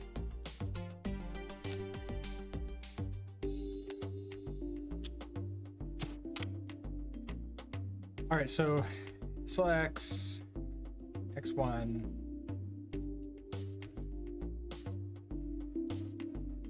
I want to, I don't care about that, which one it is. I just send it off to here, right? So I just move X1, X2, and then I turn on the extruder for 7. So we're gonna gen P0 for 7, 0. I mean, is that... Wait, is that all I need?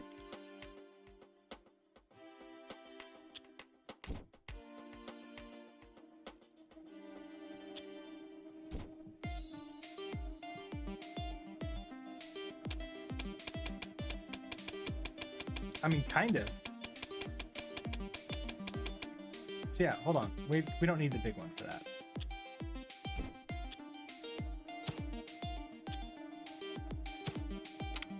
So x0, move x0 to x1, p0, 7, 0. Okay, so that gives us a bunch of space. And then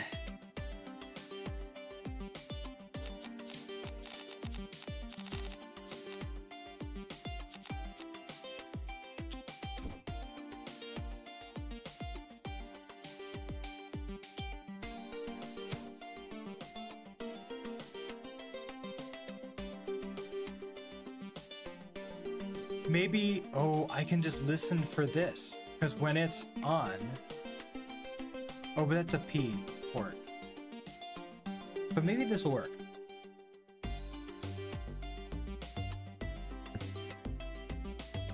I think multiple things can listen to a P port at the same time, like a simple port.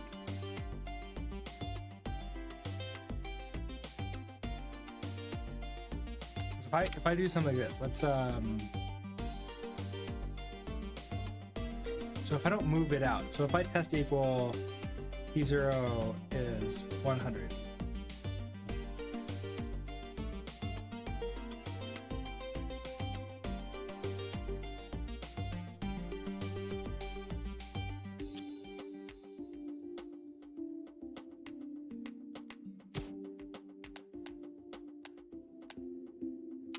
I want to move 0 to x3 to reset there.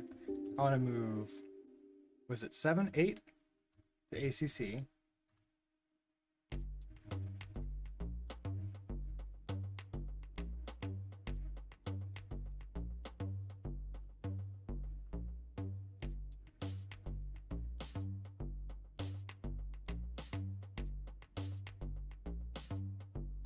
And then I need to send an X out, which is going to be one of these.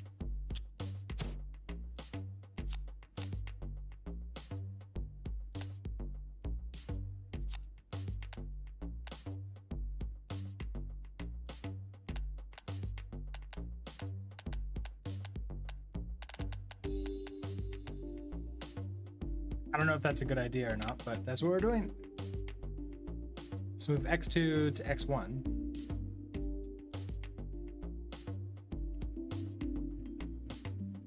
Sleep 1.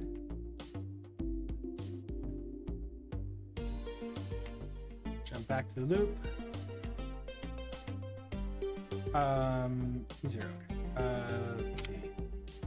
That's our loop then, and then I want to probably sleep 1.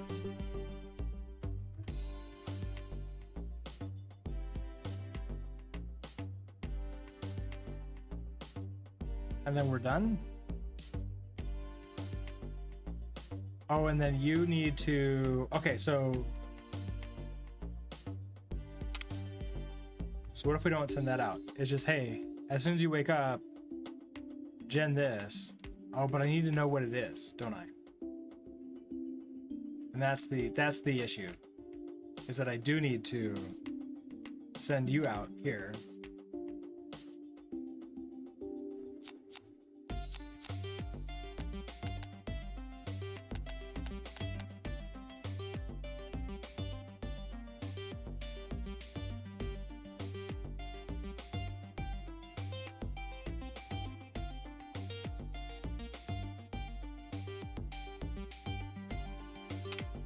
So here I want to, I don't need a test equal of P0. We're going to sleep X on X1. Move X1 to ACC. I guess we could just test, but it moves it out. So test equal X1 is 1. So if you're a 1, so if you're not a 1, jump to start.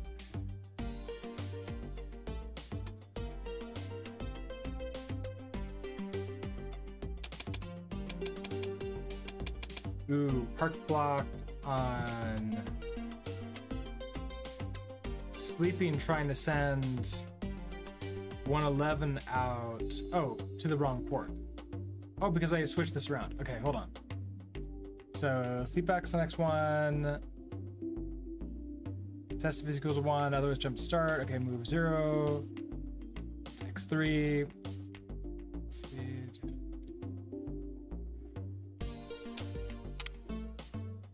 Zero. Okay, so then. All right, so we don't send a 0 out.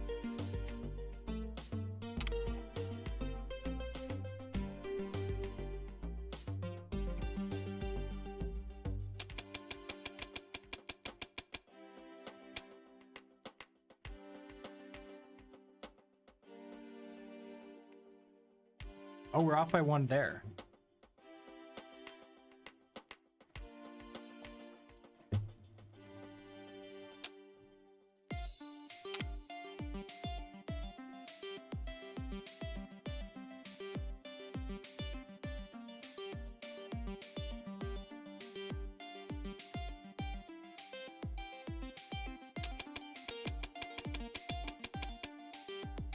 Oh, why is that?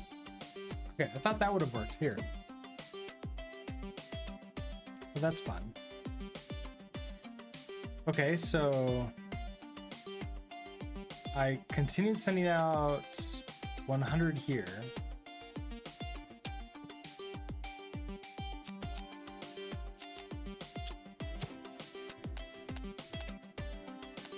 I'm curious about what is actually getting sent out.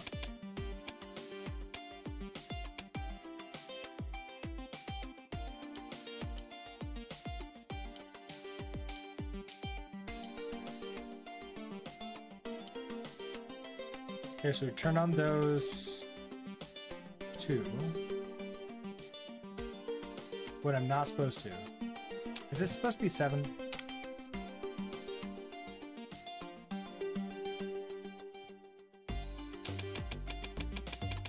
Oh, yeah, that's all it really is.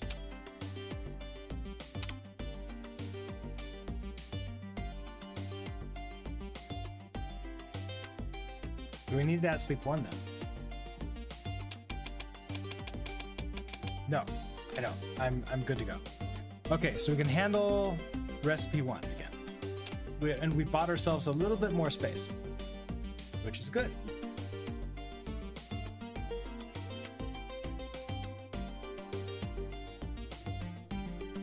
Recipe 2.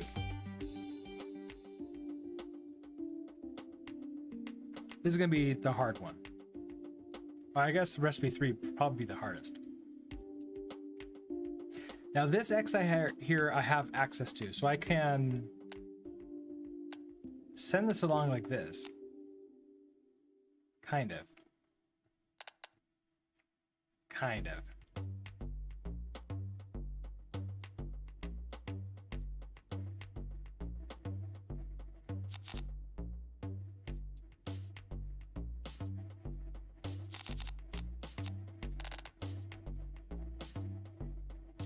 I either jump there like that, or I have you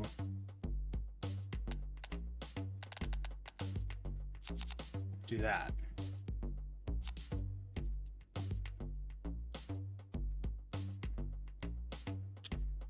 I don't have room there, so if I want to do anything, it'll have to be here.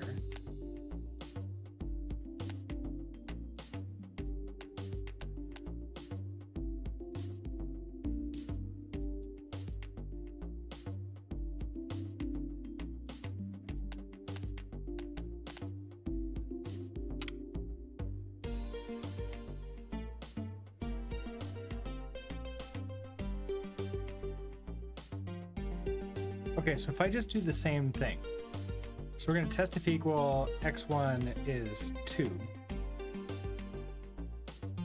I guess this one is 3. So let's test one if x1 is 3. We're going to jump to start again. Otherwise, we're going to move. So I don't want this to be 0 to here. I want 1, 2, 3, 4, 5, 6, or 0, 1, 2, 3, 4, 5, 6, 7. So move 7 to. I guess the other thing is I want that to be connected to you. Right now that's x0. We're gonna move 7 to ACC, start a loop.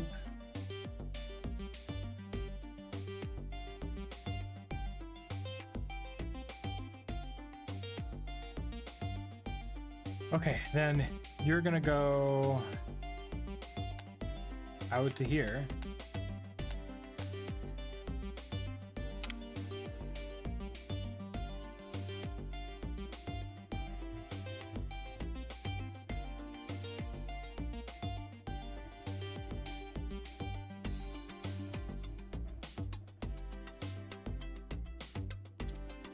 And I'm curious whether or not this ate that one, or if this is also gonna see it. Part sleeping. Test equal x1 is equal to 3 because you ate it. I could move it out multiple times. So move.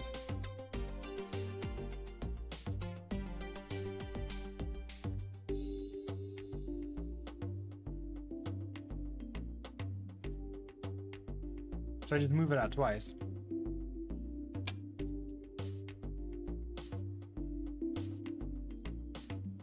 Oh, I can't sleep on it though. Oh, that's too bad.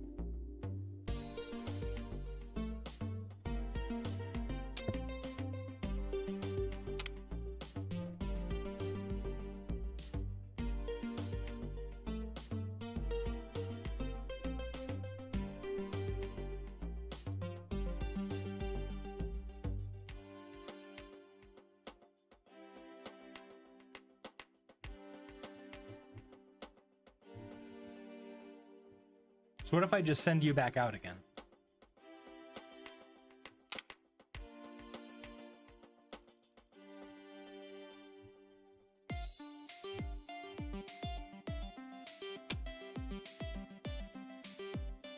That doesn't work. Okay. So even though I try to send it back out, it doesn't get picked up by anything. Like this doesn't get it.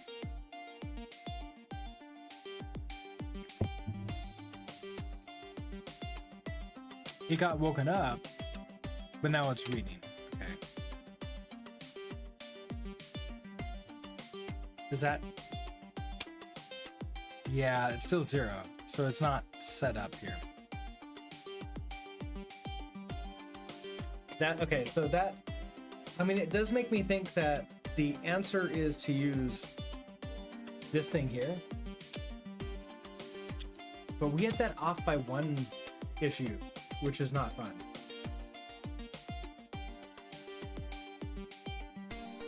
Unless all I'm doing is using the off by 1 to wake up, and then I check to see if I'm a 0 or 100.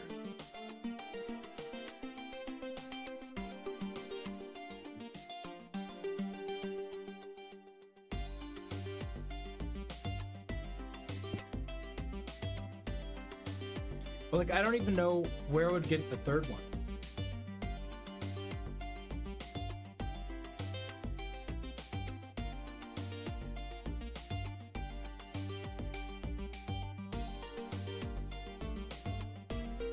Like, I don't know how to get recipe 2 then working because I don't have room for recipe 2.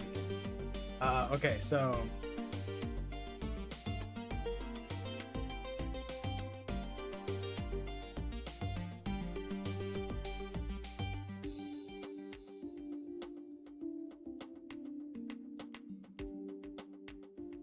Yeah, I don't know off the top of my head how I'm gonna do this.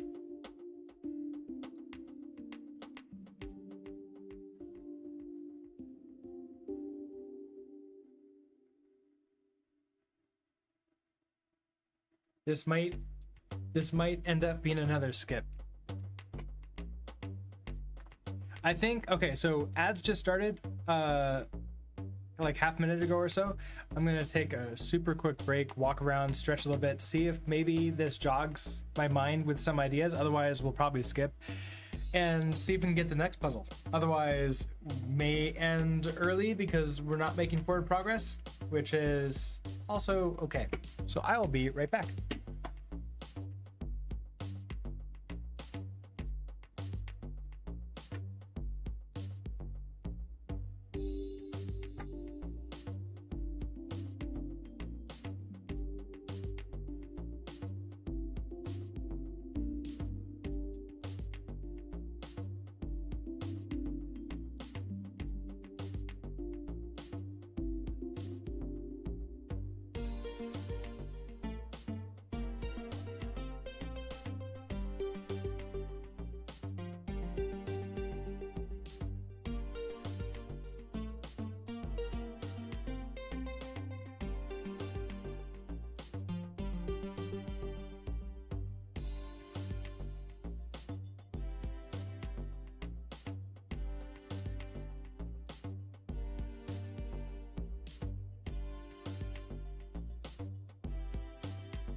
The only thing I can think of would be using shared tracing for starting this.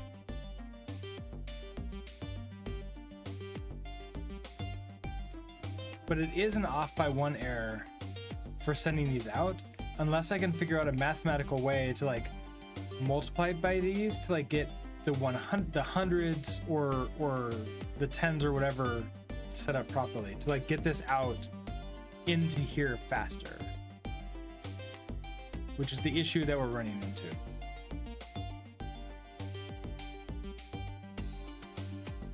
And I don't know how to do that. I wonder if I wonder if it is like sort of like a mathematical type thing.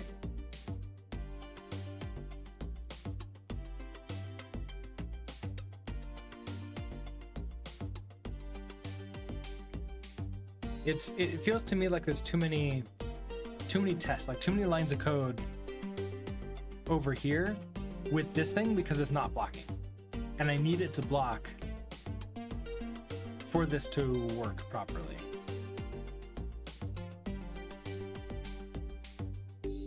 That's my thought process. So I'm gonna go ahead and skip.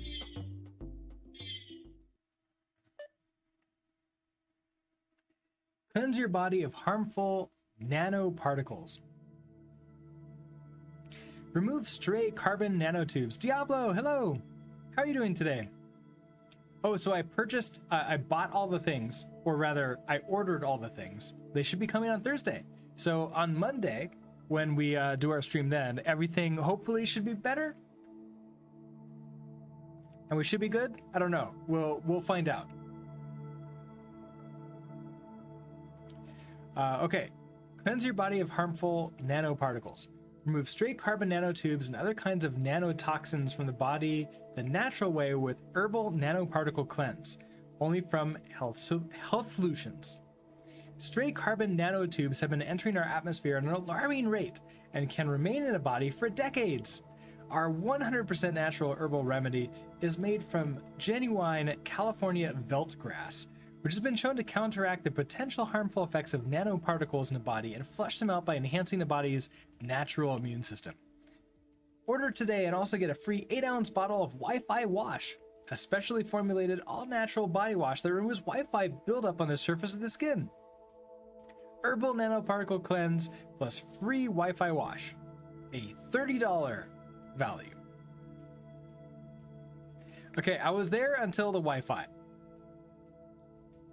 I was gonna say, like, is this what we're gonna look forward to? Like, we're gonna have microplastics in the future and like nanobots, just sort of like pollute, like dead nanobots, like floating around that we're just constantly breathing in.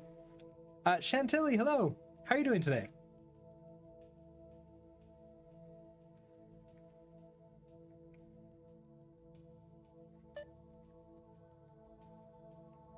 All right. Let's see. Let's see if we can get this one. Otherwise, it'll be 3 not really done today, but we'll see how we're doing. So from Carl. Remember Sleep Cubes, the capsule hotel company we did the little game console for? They're back, this time asking for a lock that's based off the national ID card. Loads of privacy concerns here, not to mention the fact that a trivially clonable master key opens any lock. But a job's a job, as they say. At least, I think that's what they say. I've stayed at a sleep cube a few times. They're not too shabby. What, you get thrown out of a club or something? I was researching our customer. Actually, using a product or service is a great way to familiarize yourself with the company. It's a natural part of any healthy corporate partnership.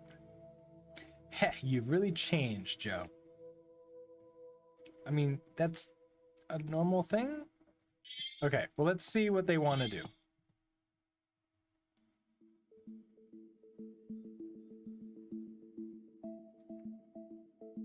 You're doing good, Chantilly? Excellent. That's good to hear. Card reader is an X-bus input connected to an RFID card reader. Learn is a simple input connected to a button inside the room.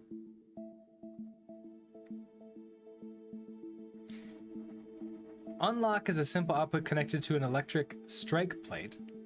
The door is first unlocked by the hotel staff using a special card. Just all nines. Okay, cool. This is not going to be easily reproducible and unlockable. The user can then reprogram their lock by holding the learn button and scanning. Oh no. Okay. So yeah, this is gonna be fun. Like lots of memory stuff. When the user scans their card again after reprogramming, the door should be unlocked. So we need state chat. We need a state system, which I've never truly figured out a good way to do in Shenzhen. Twitch chat is being weird again? Wait, what's weird about Twitch chat? Like, I'm not getting any weirdness on my end, as far as I can tell.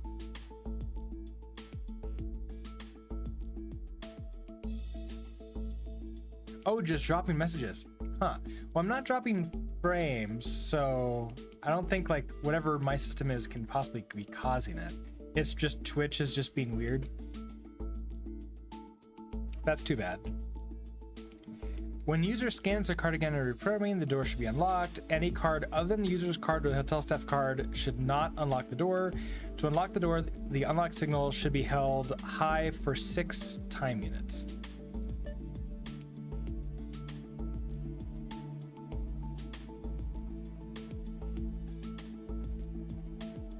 Okay, so how does this work? So we have learn. Okay, when the learn button is pressed, we wait 1 time unit and then we receive a code.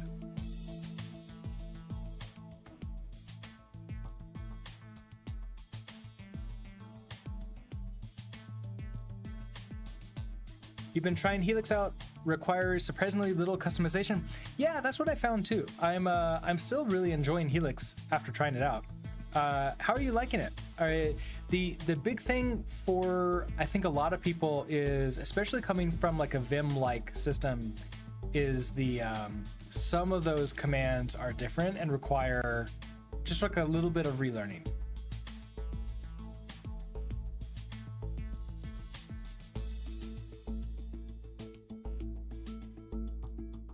Okay, and then unlock only happens when we decide to unlock.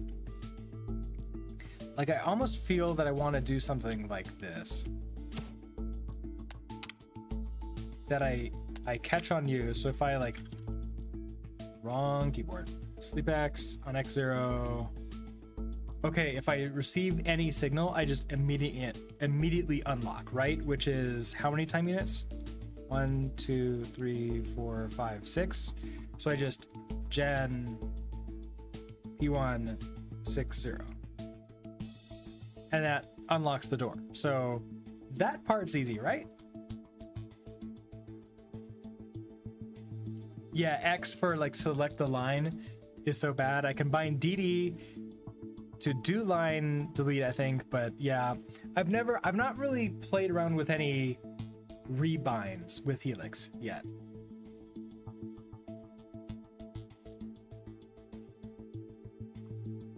And I spent a little bit of time last night updating my Helix language config to work with TypeScript.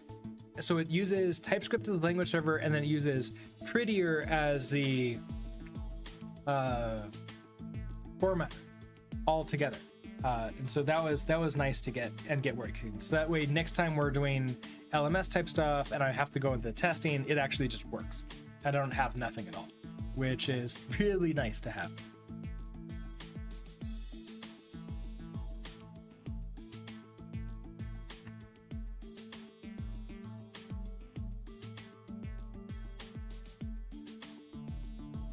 You bound insert to toggle normal insert select. Huh, where's insert on my... I'm even just looking at my keyboard.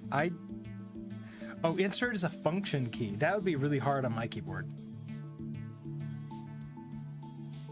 Like, is it one of the special, I have to have like a hold function down and then hit a key to get that? Yeah, that wouldn't work for me.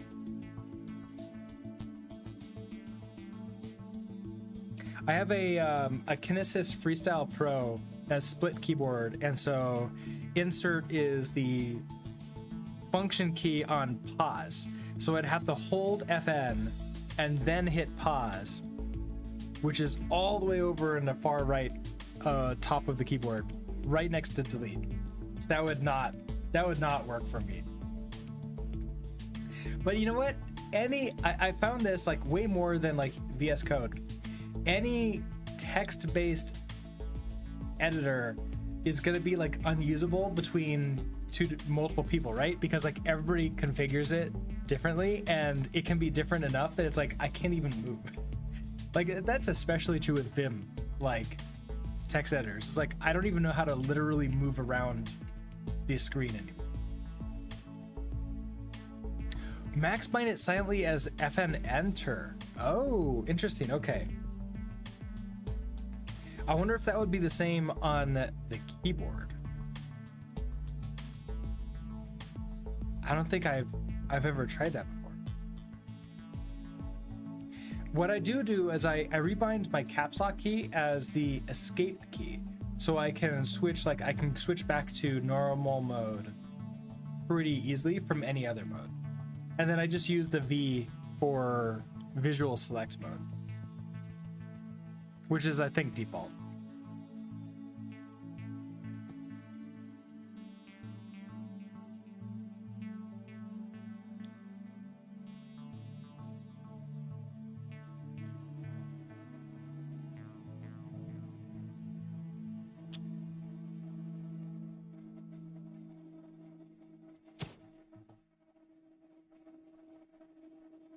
So learn is just a simple button, right?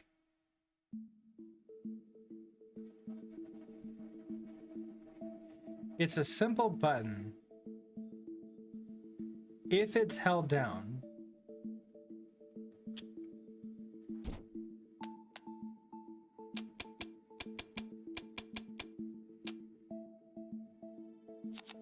So I probably want a big one. I could do something like that to give myself some room.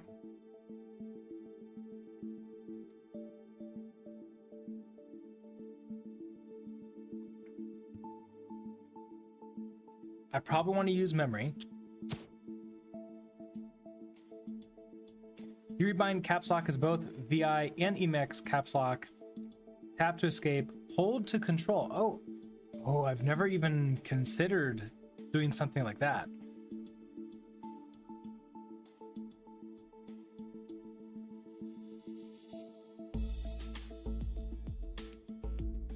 but your muscle memory is insert for toggle mode. Okay. Yeah, I don't think I've ever done a toggle mode. So that's definitely not like, my muscle memory wouldn't even go towards trying something like that.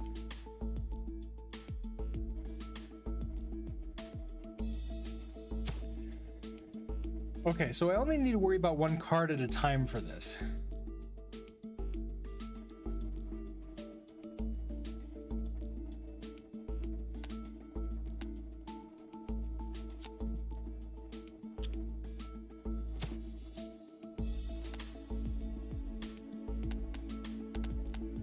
If I do something like that, I still have view for reading, which I probably will need.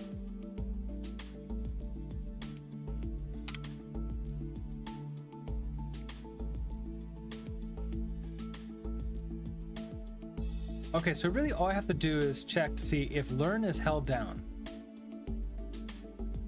Then you're set. And that's all it really is.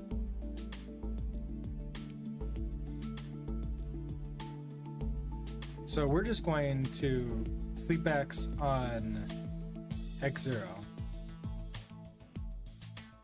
And then before we do anything, we check to see if learn is active. So test if equal P0. If you're 100, then I want to move 0 to X3. And then I want to soar this off here.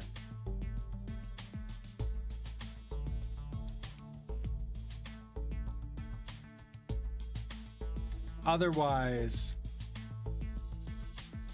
I send it to something else that does a unlock check, I guess.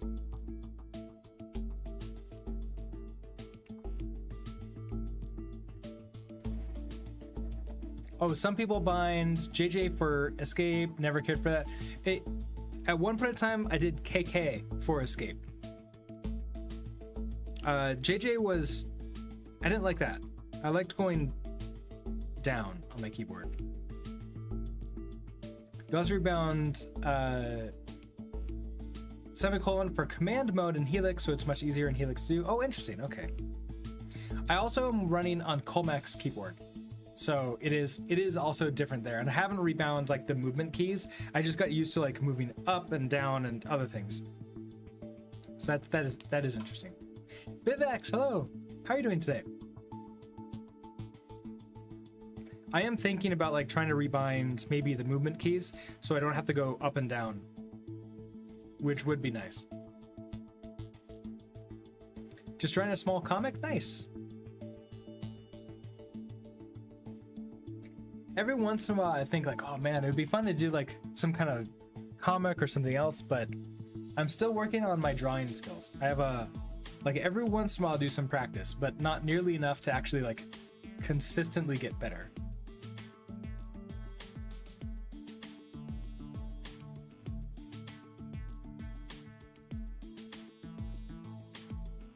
I guess, okay, so if we're here,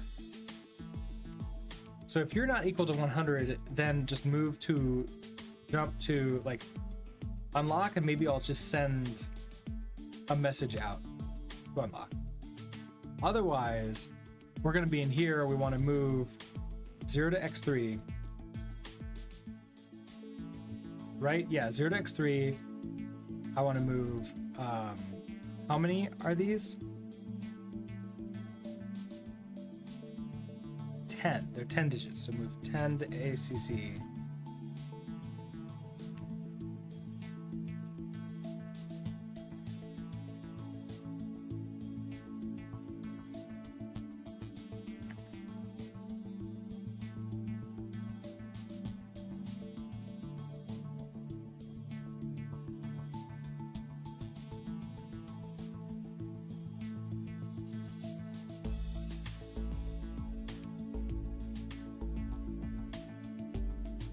Okay. Oh, and I probably want to, once we get to here, skip unlock and jump to start, right?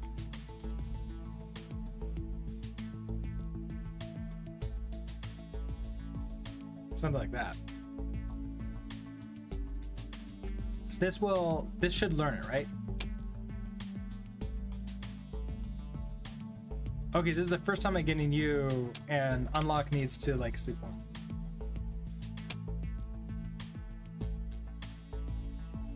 Okay, yeah, that's updating you, and that's great.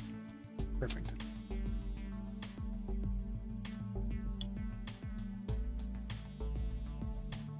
Gotta justify buying a drawing tablet.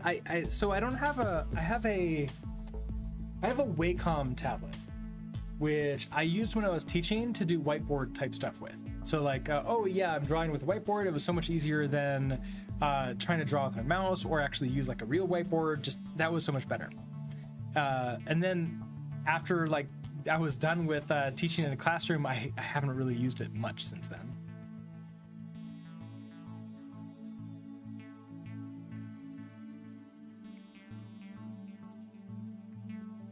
You like how the default bindings in Helix are what you expected from most NVim plugins? Oh, nice, yeah.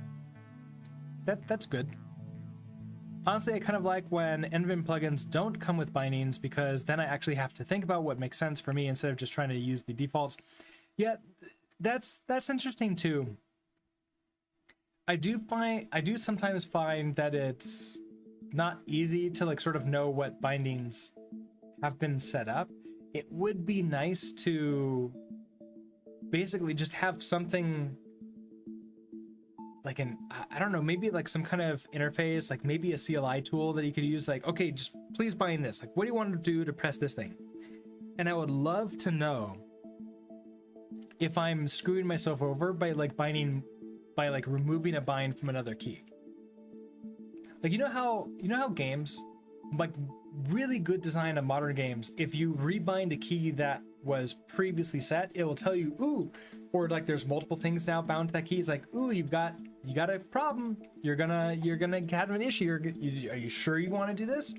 And maybe you do, but like, hey, it'd be nice to know that like I just accidentally, you know, I thought like the E key was gonna be fine. It's like, oh no, it's not.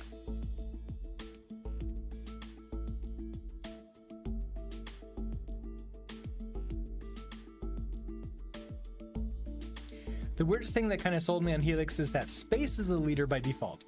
That's certainly modern Vim usage. Yeah, everybody seems to have set up on space as the leader, haven't they? Except you, Vivex. You used comma as your leader.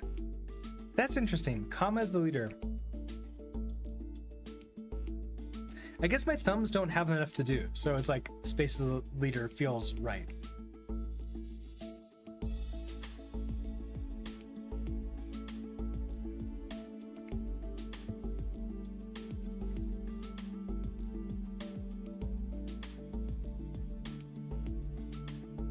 What's telescope again? I vaguely remember using that a long time ago, but I don't remember what it is anymore. Is it a file tree?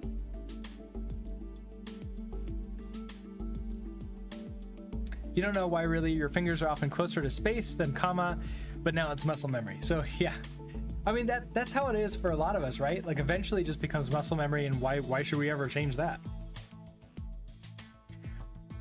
Okay, so it's a generic fuzzy searcher. Okay. Yeah, we get that in Helix by default. That is space for, you know, leader F. And then it brings up this like fuzzy finder across all files in your project, and you can just search across them. So VI is historically screwed. The codebase Bram copied to make Vim made you change key bindings to change the C code and recompile. A lot of ancient bindings are still this way, so Vim and Vim can't know about them. Oh yeah, that's not, yeah, that will never work then, will it? That's unfortunate. Okay, so unlock.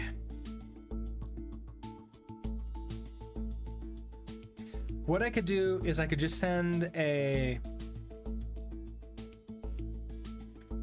unlock request.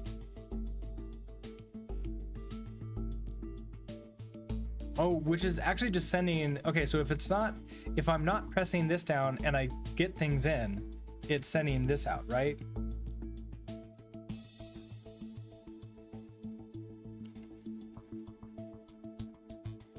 Oh, and I have to compare the numbers to each other.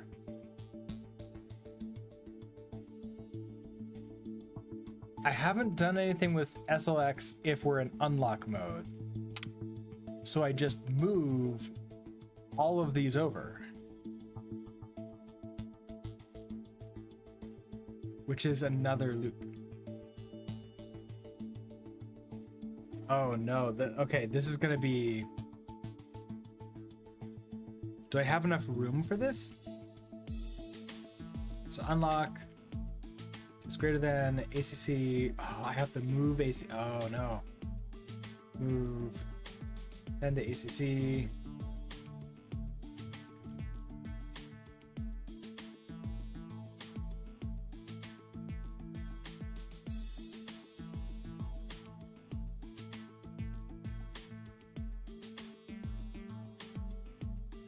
I don't have enough space for it. Oh no, it's space. Trent, hello, how are you doing today? Okay, so you have telescope bound to leader F and then some letter. Okay, so like basically leader F and then a letter. F for all file names, T for file system manipulation, G for grep, D for diagnosis. Oh, interesting, okay. Oh, so Telescope does more than just file searching type things. Helix binds everything the same way the TOML config does. Everything has a bindable name, everything can be discovered. Helix also has which key by default, which is neat. Fun fact, which key impulls for NVim as a built-in list of silent key bindings from the C code because they can't discover them automatically. Oh, interesting. I guess that's good to know. Well, thank you, Trent, for hanging out, and then also, how are you liking eLisp?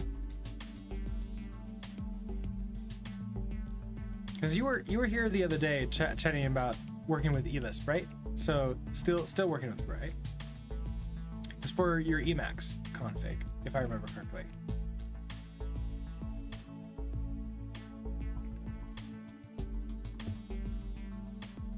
Telescope is a generic fuzzy picker. It will take a lot of different sources. Oh, okay.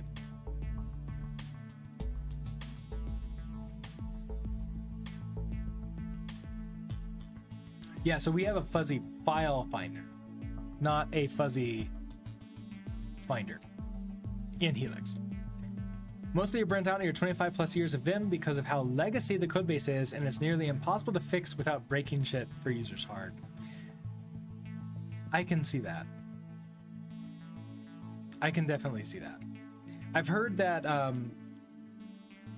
like I know somebody who just switched to AstroVim, and I feel like the age of moving into highly, like still highly configurable and highly, what is it called when it's highly opinionated? Terminal editors is like we're upon that, and like I feel like Helix is right in there. Like you can customize it, but it's also got some opinions that they just give you by default, and that's not a bad thing. That's a good thing, I think. eLisp is a thing. Well, okay, I guess that explains that. The removal of Vim script from Vim would be the most important feature. I don't recommend config distros at all ever. Oh yeah, there are a lot of config distros, aren't they? Is AstroVim a config distro, or is it another rewrite of Vim? I don't actually know. I haven't looked into it at all. Okay, so it's a config distro. So it's just it's an opinionated config for NVim. You can't fix it. You can't fix it when it breaks because you didn't write it and haven't learned Vim. Yeah, I mean, I'll have to ask my friend who is using it now. He just started it, so I think it's too early to sort of like ask real opinion. It's more of like, oh hey, try taking a look at it, and like, how do you like it like after a year or something like that. It's a screwy one too. Enables way too much ADHD bait by default. Users get confused. I wonder how it is for people who are Vim experts versus people who are just starting out. Because I think that's going to be a big difference there. Because if you're a Vim expert and you like know what you're doing in Vim and now you just don't want to care anymore, maybe that works out really well for a config distro, but for everything else, it's like, maybe not.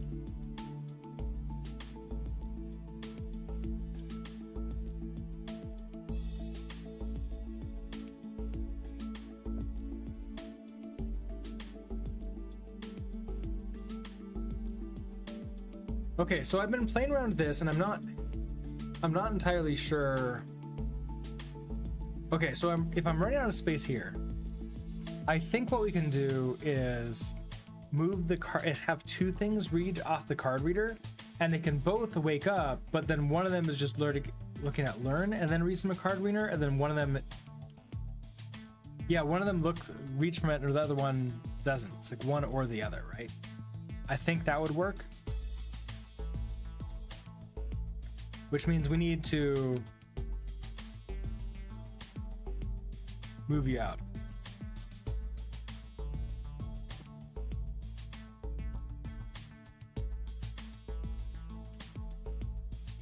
One thing config distros are good for is showing what Vim can do. Take inspiration and go build your own config from scratch. It would be, you know what would be nice is if you could have a config. Okay, so how many of you have used the React? I think it's the old React CLI, right? The create React app. How many of you have remember that?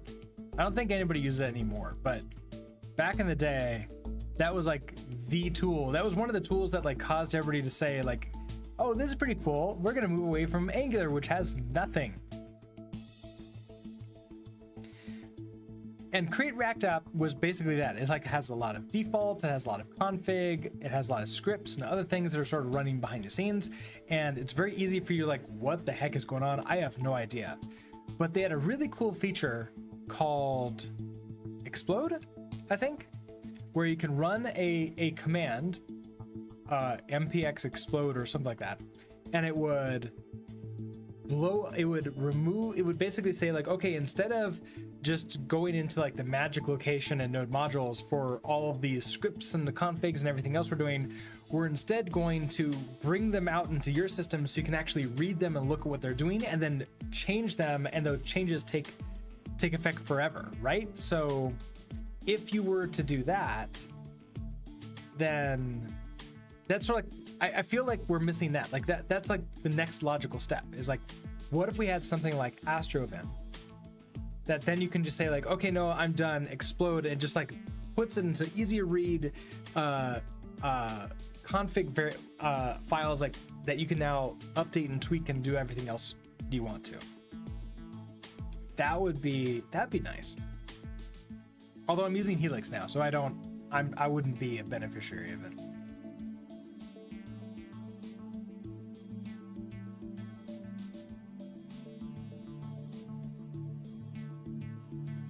I'm in NeoVim on RSE and NeoVim on Matrix. We get a lot of brand new NeoVim users that we can't help because it's an Astro bug or opinion. Yeah, I think that's the problem with like the new stuff, right? The main reason I use Spacemax, which probably counts as a config distro, is because it just goes, I don't have the time or spoons to do 1,000 lines of config. That's why I think that something like Helix has a lot of potential, because there is not a lot of config and there's a lot of good defaults, which if you're trying to help somebody new get into it, that's great, because everybody else has the same thing too. Like if it's broken for you, it's also going to be broken for everybody else on the same config. The concern is that Helix will turn into NeoVim because they'll just keep on adding configurable features, and then the next thing you know is like, okay, well now we're just as bad, and oh look, somebody just made a super simple new editor, and like it'll be that race for eternal, forevermore.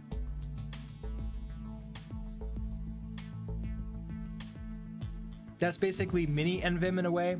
It's a collection of plugins that do all the common stuff, basically a lot of the stuff that Helix already comes with, but none of it is enabled by default. None of it requires the others. They're all each individual features, not a config distro. I like that a lot. Oh, that's great. Spacemax has a lot of sane defaults, and if something annoys me, I can change the config or write advice wrapper functions to change how a thing works, which is nice. It is nice to be able to do that. The problem comes in when you are new enough that you can't tell where the problem is coming from. JD Newman, hello. How are you doing today? Zachtronics games are so good. Yeah, they're good. I am also not great at them. We've skipped 2 puzzles today and working on this one, and it's like, okay. Oh yeah, Zachtronics, not Tektronics.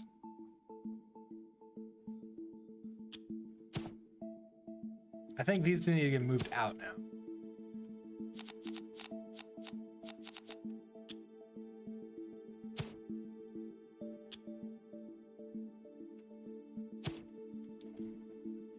You think the only one you have managed to finish is Exapunks, which was really fun. I haven't played, but several people have told me that Exapunks is really good. And I think mostly because, correct me if I'm wrong, but in Exapunks, you get infinite amount of code.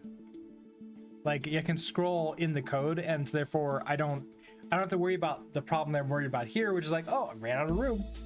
Gotta figure out a different chip or like multiple chips to do the same thing.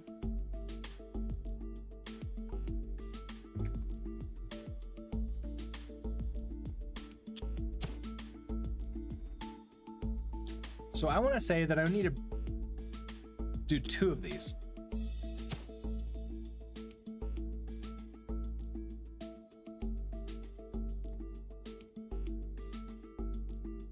Yes, I know, the part's not on the board. It's okay. But you get limited drone. I don't know what they were called, so you still got those juicy limitations. Okay, that's good. I think the next thing I have to do is add all the tools used with NVim, and then Helix will be basically feature complete with a fraction of the crap. Nice.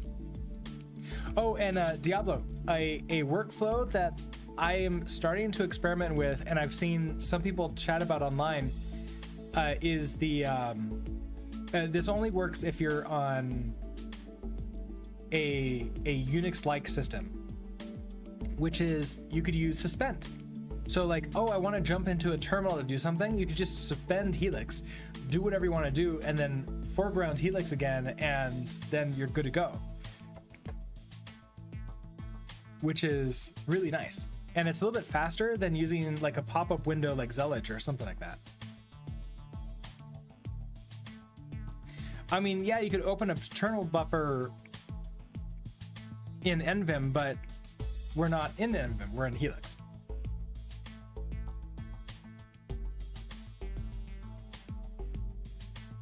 See, that's true. Emacs Spacemax has a lot of stuff. If I ask Helm, the completion package to complete a function name, it starts by telling me I have something like 26,000 functions. Yeah, that's a lot. You haven't done this one yet. Need to love electrical, ASM, and that sort of stuff. Spent my 20s as an automation and machine tool repair tech. Oh, nice. You'll probably have a much easier time than I have. The biggest problem that I have with this game is on the tracing and the code, like the chip size, and like figuring out what chips to are, and like how to use all of this stuff here, because I don't know how to use these properly. And then this thing just broke my brain trying to figure it out. So I'm sure that this thing would actually like help solve the puzzles really easily.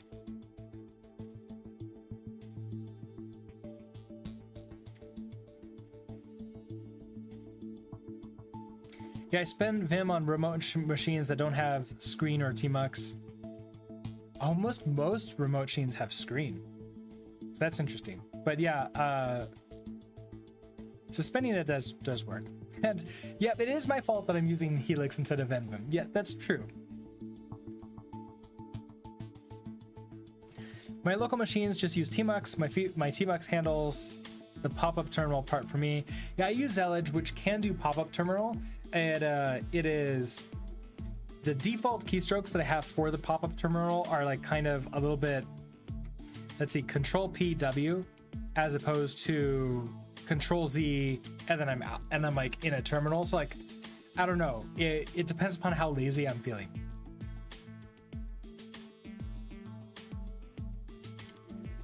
Emacs has a package called vterm that does pretty complete terminal emulation. Well enough I can use TUI programs or play NetHack in it. Well, okay, Emacs. Of course it does. Of course it does. This is Emacs, right? Like it's the operating system that you boot into and then you just do everything through it.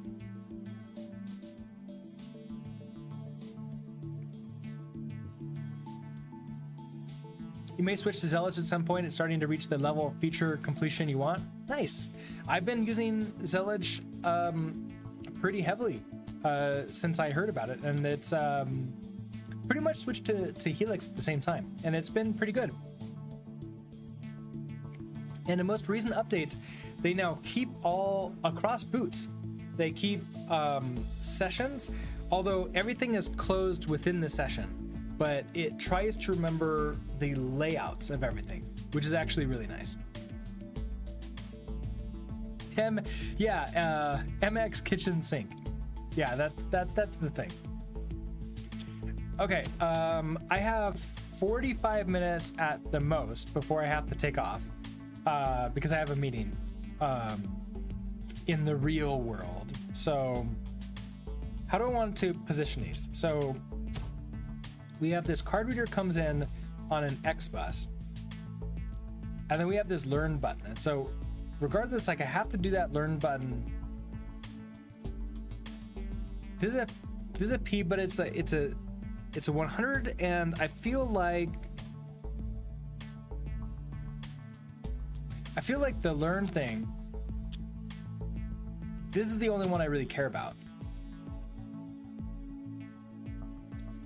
So if I were to do something like this,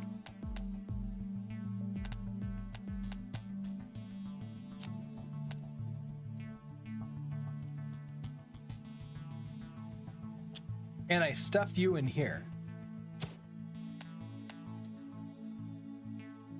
I'll have to play around with our ports for this.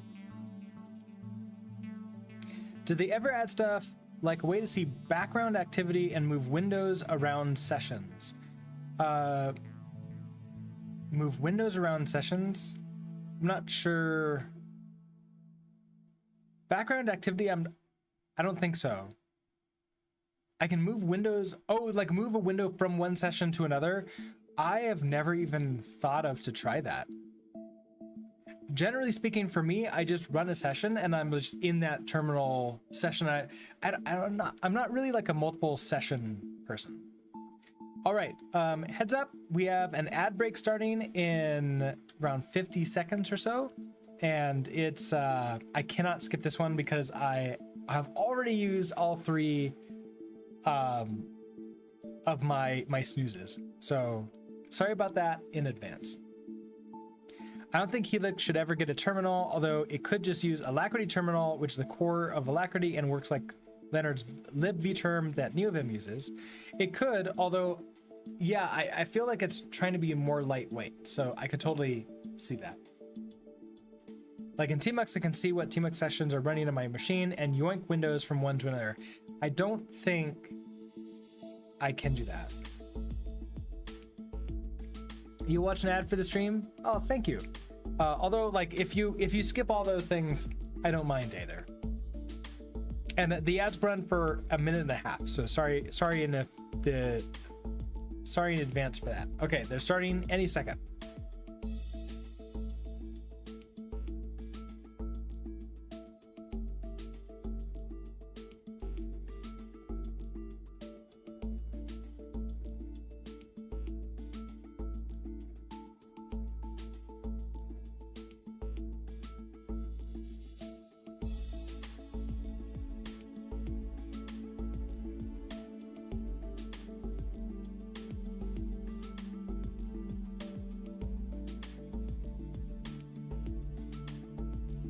Okay, so if I jump to unlock and then unlock, I just don't do anything.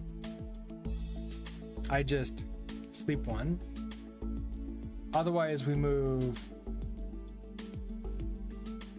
0 to X3. Move 10 to ACC. Okay, step 1, move X0 to X2. Jump back to loop, jump to start, and just go over again. And then you need to now...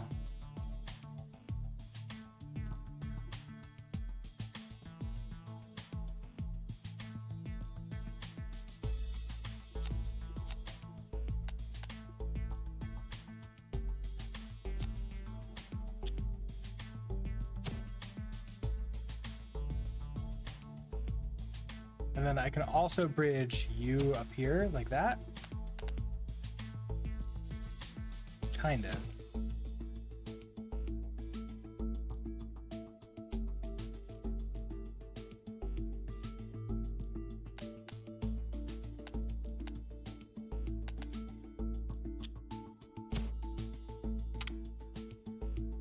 So now I can see what you are. I want to...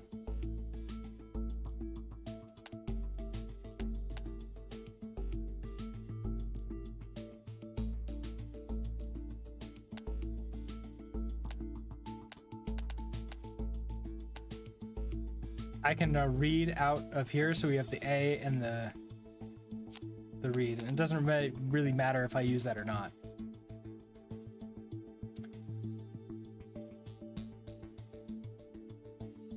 I guess I'm this trace right here, I'm putting into this chip and this chip at the same time.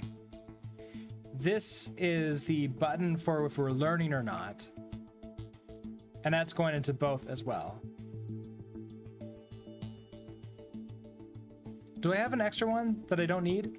Also, Dux XOR, hello. How are you doing today?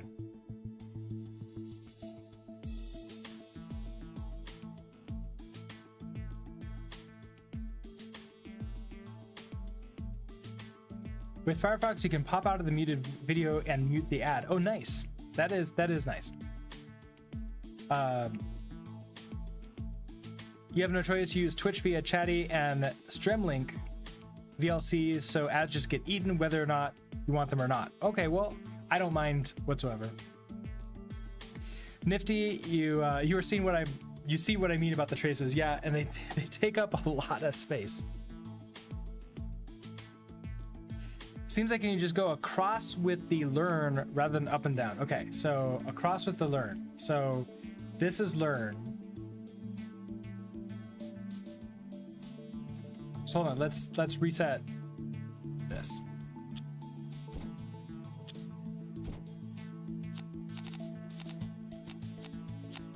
So I want learn in both of them, and it's a simple port, so it has to go to P0 and P0 here. So I can do that. And I can also send it over here, but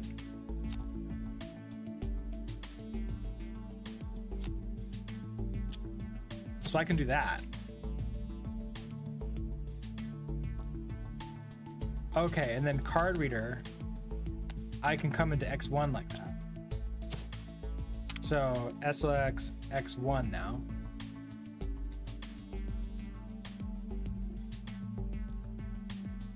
Move X1, okay, so I think the rest of it is the same. And then your card reader goes into here. Okay, yeah, that is a lot simpler. Okay, so if I will probably also need like a label.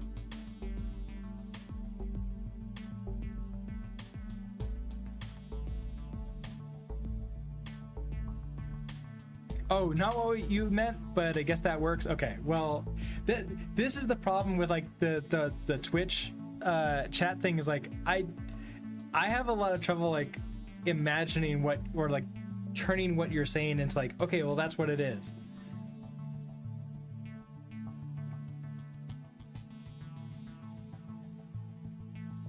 The jumps are 0 cost, so it's all the same. Yeah, well, I've not been caring about the cost whatsoever. I am fairly expensive with all of my chips, but I'm okay with that.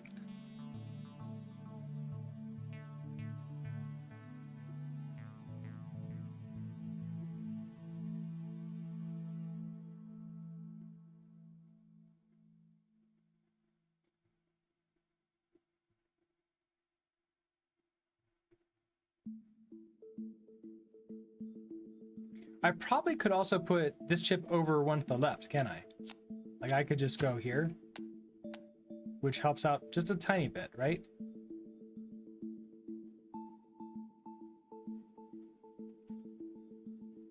Space-wise, at least.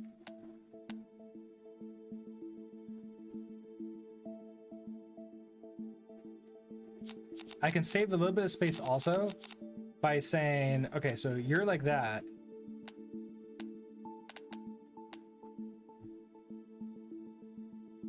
I need the P port may... Oh, no, I don't need that there. I can do that there. And potentially I go down like that. You should see if this runs on the Linuxes. I want to say it does. Go to...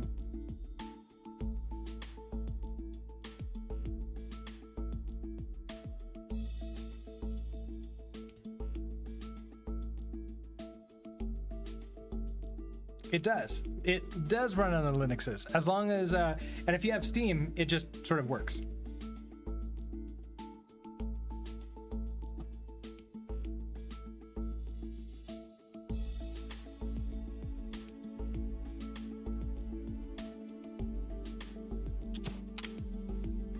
Okay, so if we start... Okay, so when we start, I want to sleep on the X1 port. I want to test equal if P0 is 100. If it is 100, I want to jump to learn.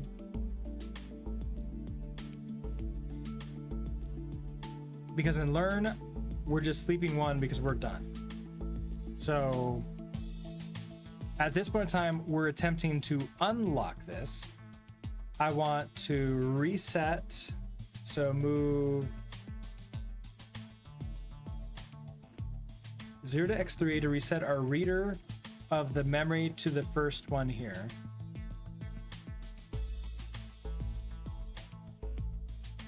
And then I need to compare this number coming in with the number that we have in memory.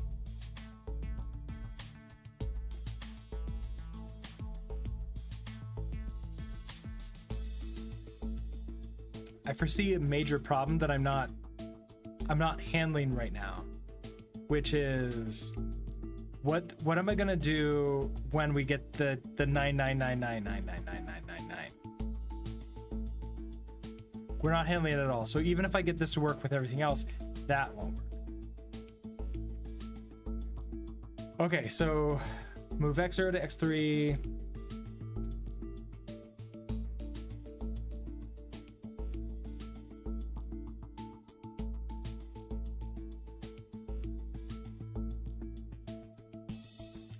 And then what?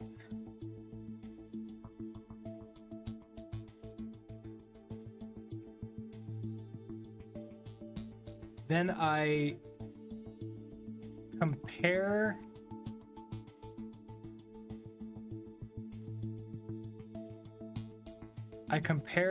the card reader to this.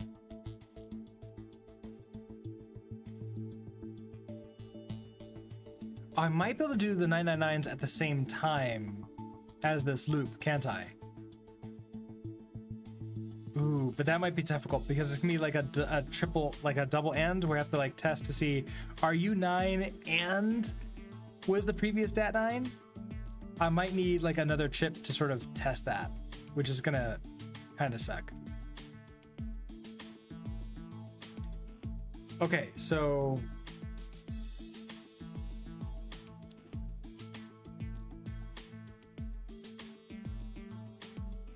we're gonna have to move 0 to x3. We're gonna have to move 10 to ACC. We have our loop. We're gonna test greater than ACC 0. If we are, we're gonna sub 1. We're going to test if equal. Okay, so test if equal x1 to x2. If you're not equal, I want to jump out. So we're done. Jump out. So jump to learn.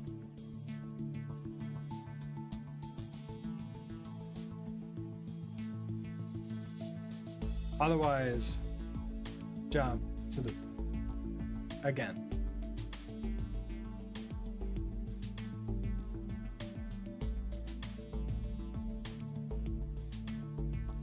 If we get to this point, we're good to go. So move 100 to x0.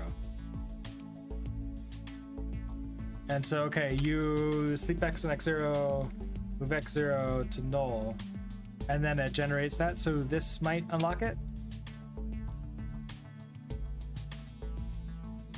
Kind of. It memorized the first one. We did not unlock the door though. Jump, jump, jump around. Yeah, that's exactly it. Except I just didn't jump, or around, or anything. I mean, I just handle if we're changing. I just handle changing the code that we didn't unlock. Okay, so what happened here?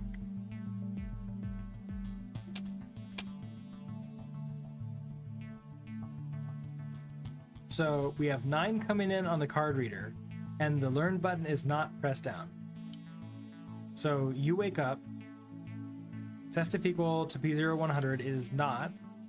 So move 0 to x3. So our reader gets set to here.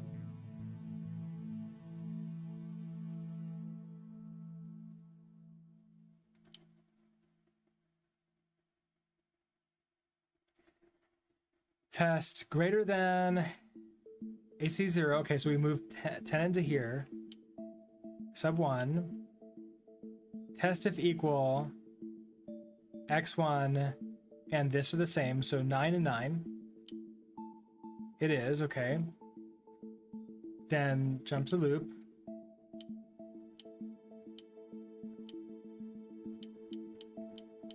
Okay, so far they're all the same.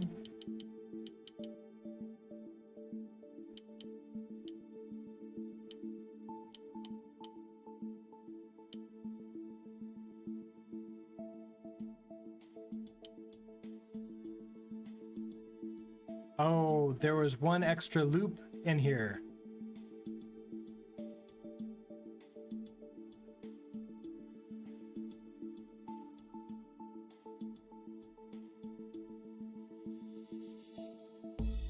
Ooh, okay, then it's gonna jump to learn. Because it's no longer greater than 0, okay.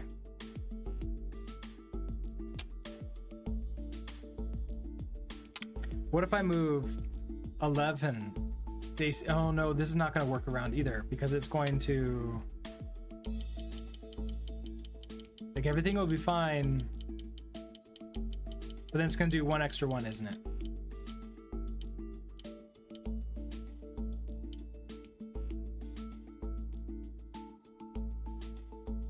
Because it doesn't jump to here. Okay, so we have to keep you, let's do our loop exiting logic at the end. So we'll just we'll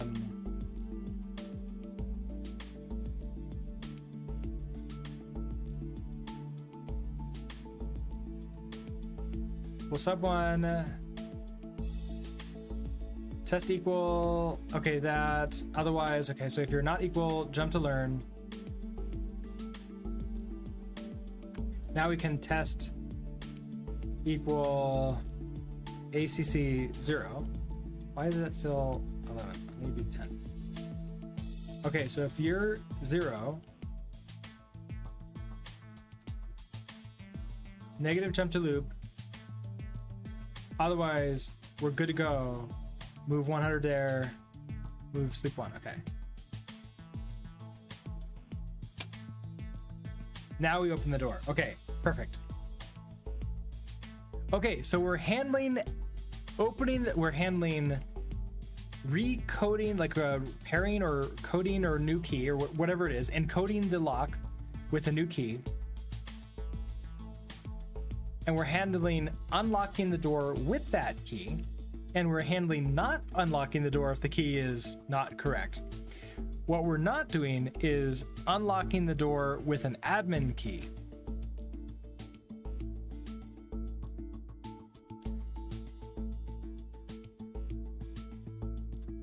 Which is a problem. But I don't have much space in here. I have 2 lines to work with.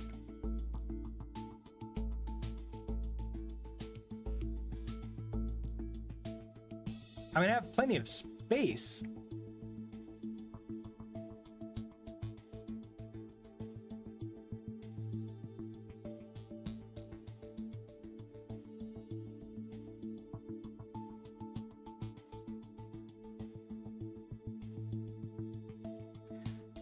What if I were to send... What if I sent something out on X0 regardless if we're unlocking or not, if it was successful or not? Like, what if okay, this is successful unlock, right? If you're not equal, what if I jump to no unlock?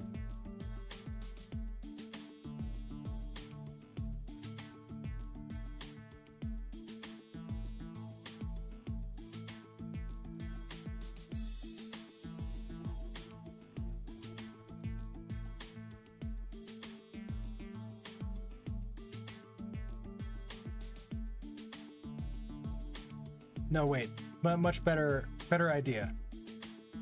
As part of this setup for the loop, we move 0 to dat to show, okay, data is gonna have 0 in it. If we're gonna unlock that, okay, so I don't need to jump to unlock. We're just good to go. I jump to send.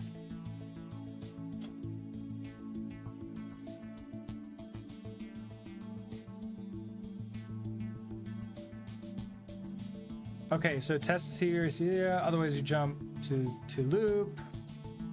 This send happens now. We're just gonna be move. So move 100 to dat. Move dat to X0. So that way, regardless, that happens. Now you're gonna unlock all the time.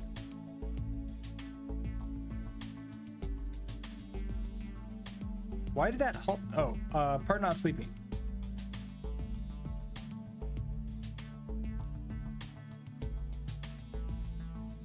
Do I have to move 0 again after this? Oh, that'd be not fun.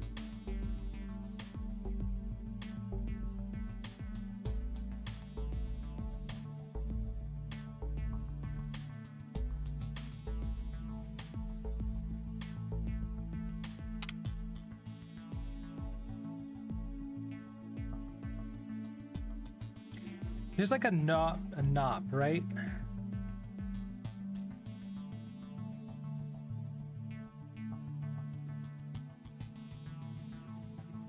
Move that to X0, and then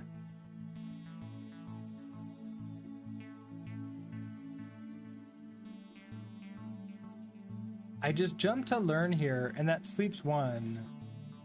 What if I just jump to start? I don't need learn at all.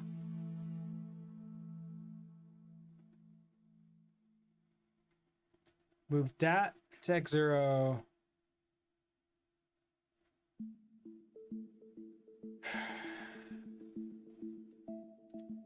Therein lies the next rub, which is I want this to be a 0. So what if I don't use an export and I use a simple port, and then I can gen.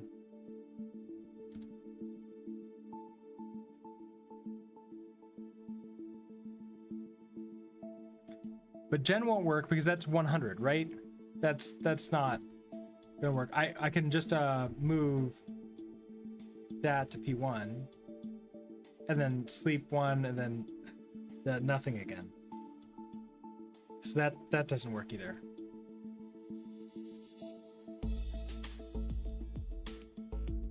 I can send 2 things on it if it's an export.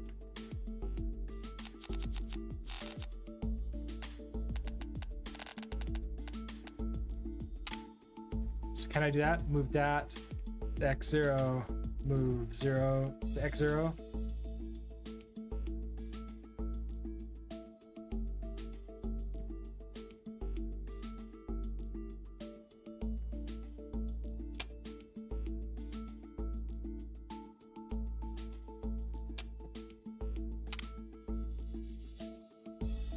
I guess I don't know why I care.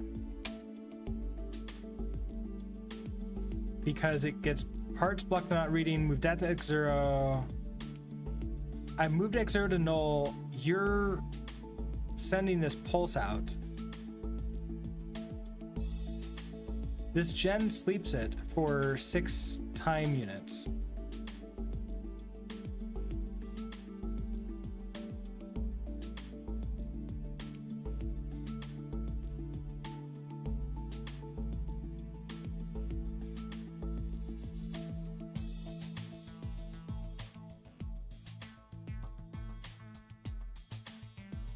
Huh.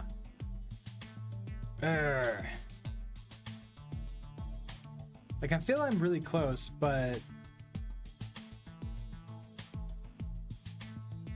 Well, okay, what else are we getting in here? Like, you're waiting on that. So we go into the beginning of this block. Okay, so we woke up. We see... We're not 100 on learn. Move 0 to x3. Okay, so reset our reader. Move 10 to ACC.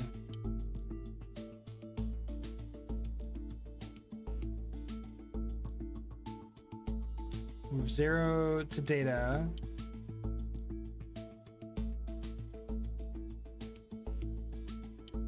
Sub 1.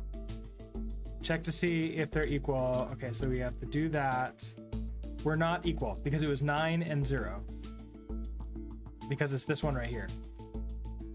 So we were not equal. We jump to send. We're going to send the 0 out. That wakes you up. You immediately move this 0 to null. We start generating the pulse. And in the meantime, you're still reading all of these.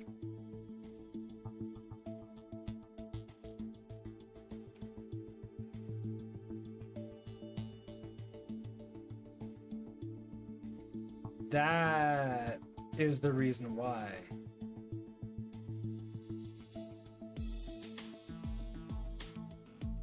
Can I just ignore?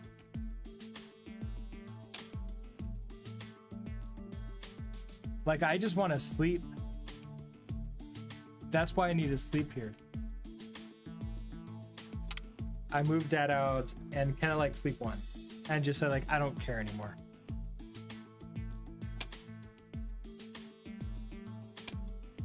I can, okay. And you immediately, okay, it immediately runs into this problem where it's still tempting to send out.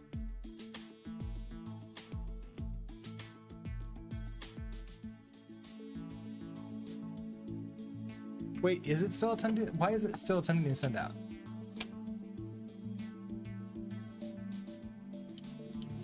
Okay, so we send the 0 out, nothing happens. We sleep 1.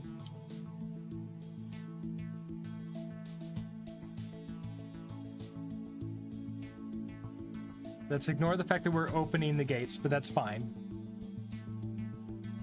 Concurrency, fun, yeah, exactly. Especially with something like this, right? Okay, so we start here because you're sleeping on it and there's still stuff coming out. Oh, there's still stuff in the card reader. I need to X out the card reader.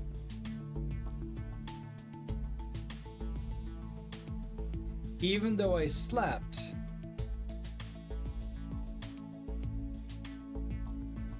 Oh, okay.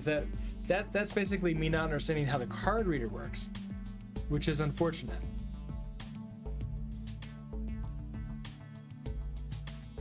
So all of these comes in on one frame, but they're sitting in the trace. They're available from this input until I deal with them. So I need to deal with them.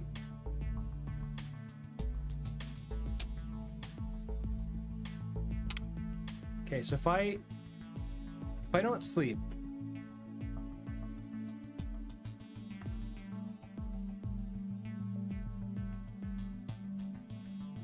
before I jump to send, oh man, okay, so I can't jump to send at this point in time.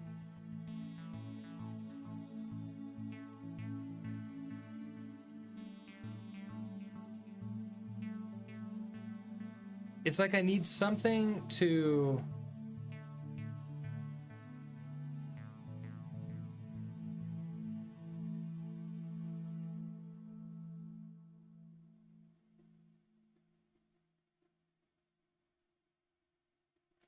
What if I... regardless, move it out?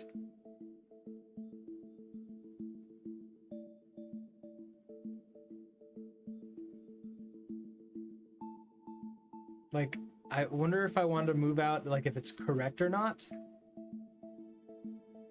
If it's correct, I send it out. And if it's not correct,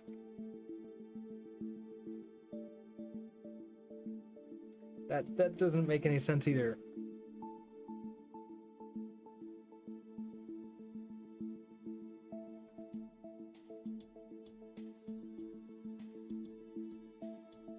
I can't do math on dat, unfortunately.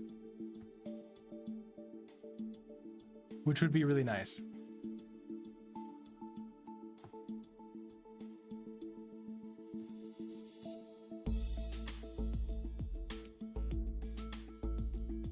Oh, this is unfortunate.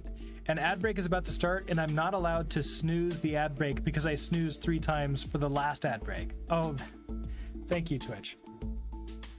So heads up, 30 seconds. This will be the last ad break of the stream because I have to end in 15 minutes anyways. So that's going to be a thing.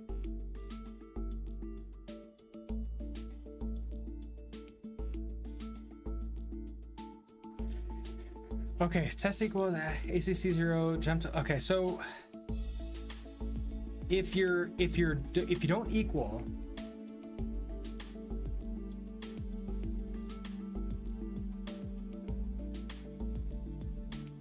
if you don't equal, I could send out a 1 or a 9.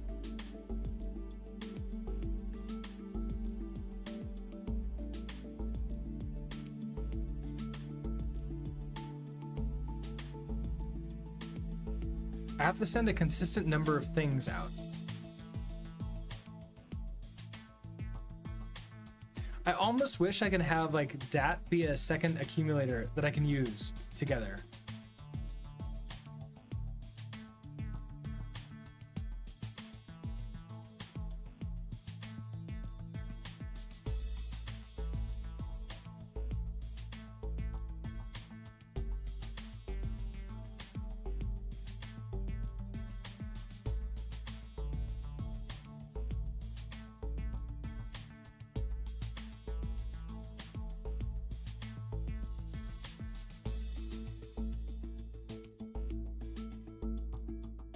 Is there a swap for ACC and DAT like TS100? No, there isn't.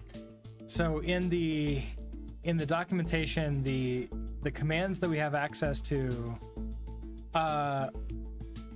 it will take me 2 commands to swap it. I can move. Actually, I can't swap it at all. Oh, right. I'm going to lose one regardless.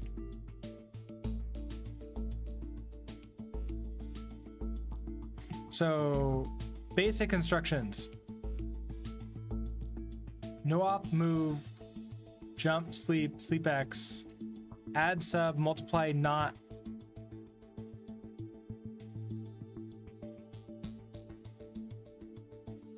DGT, DST, it's like set digits.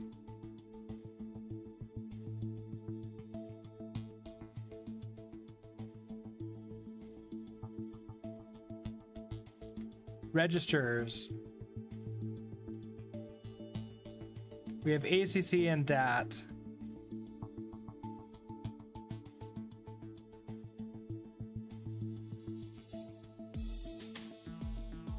And then I can't like, there's no swap, it looks like. That would help a lot, right? Because then I can swap around, then just like add to DAT essentially, and like count how many correct I've gotten. I can do that, but I just don't have room for it. I just don't have room for it. Oh, okay.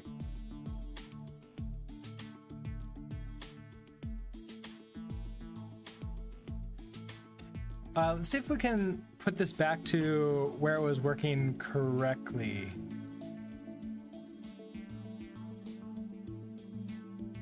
Because right now, I think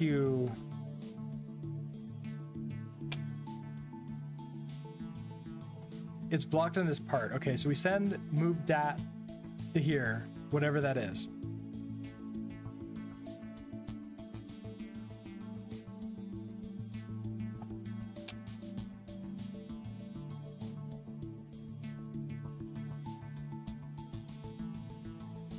I guess the other thing that I can do is I can go back to the idea of this,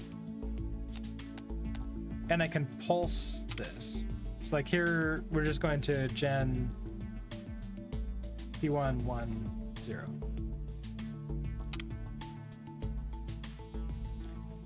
We're going to P0 to ACC. Guess I don't even need to move it into there, right? I can just test equal P0 100. If it's 100, I want to gen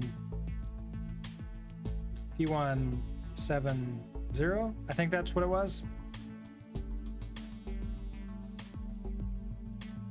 It might be 71. Part not sleeping, I guess. Otherwise, sleep 1. Off by 1 error. Oh.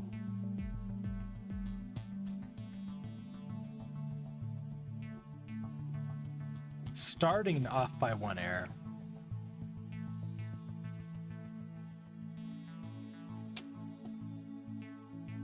Even on the first one, which means that it's not hitting this, like, it's not the sleep on the Gen 1. Which is unfortunate. Okay, so that's where the exports come in. Because it happens on the same frame, and this is too late. Oh, right, because I need to sleep for it.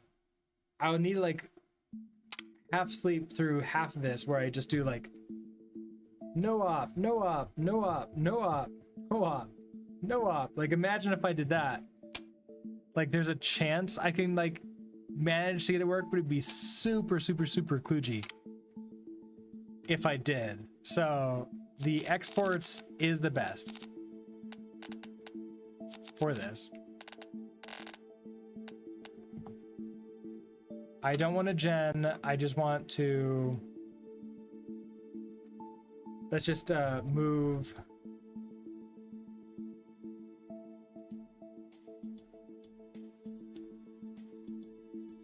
It's almost like I'm gonna move 0 to dat.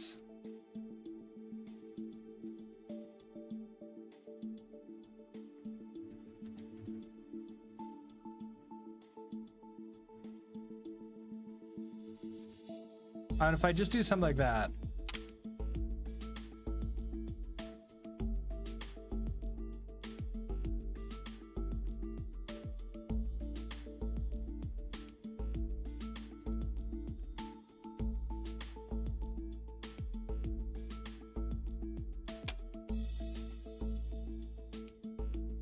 That just doesn't open the door. Why not?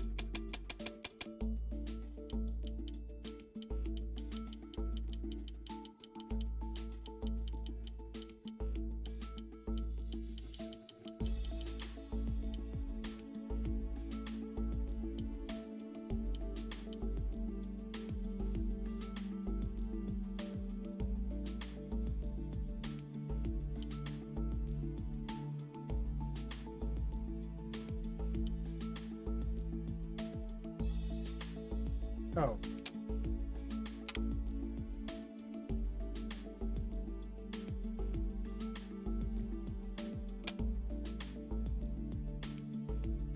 One too many. 6-0. Okay, so I'll end the stream with us having everything working except for handling the case that the admin card, that the super card, is allowing you to get in. And I'm not, yeah, except for the 999s. Yeah, exactly. So how can we handle this? I'm almost thinking that I need to either read, like have something else reading on this. I might do that. Like what if we, that could work. What if we shift everything over this direction? Like move all of this over here. And then that gives me a room of a chip over here, and then that can be a pass-through. So it reads the card reader, just like you. It does the same loop, and it checks to see if everything is a 9, then send a message to open it up. Otherwise, hand it to you to then check to see if everything is a matches. Maybe that might work. Possibly, perhaps. But I can't test that right now. I've run out of time. So we're gonna have to go ahead and call it for a day. I'm doing the TIS stuff every Wednesday, usually as our fun stream.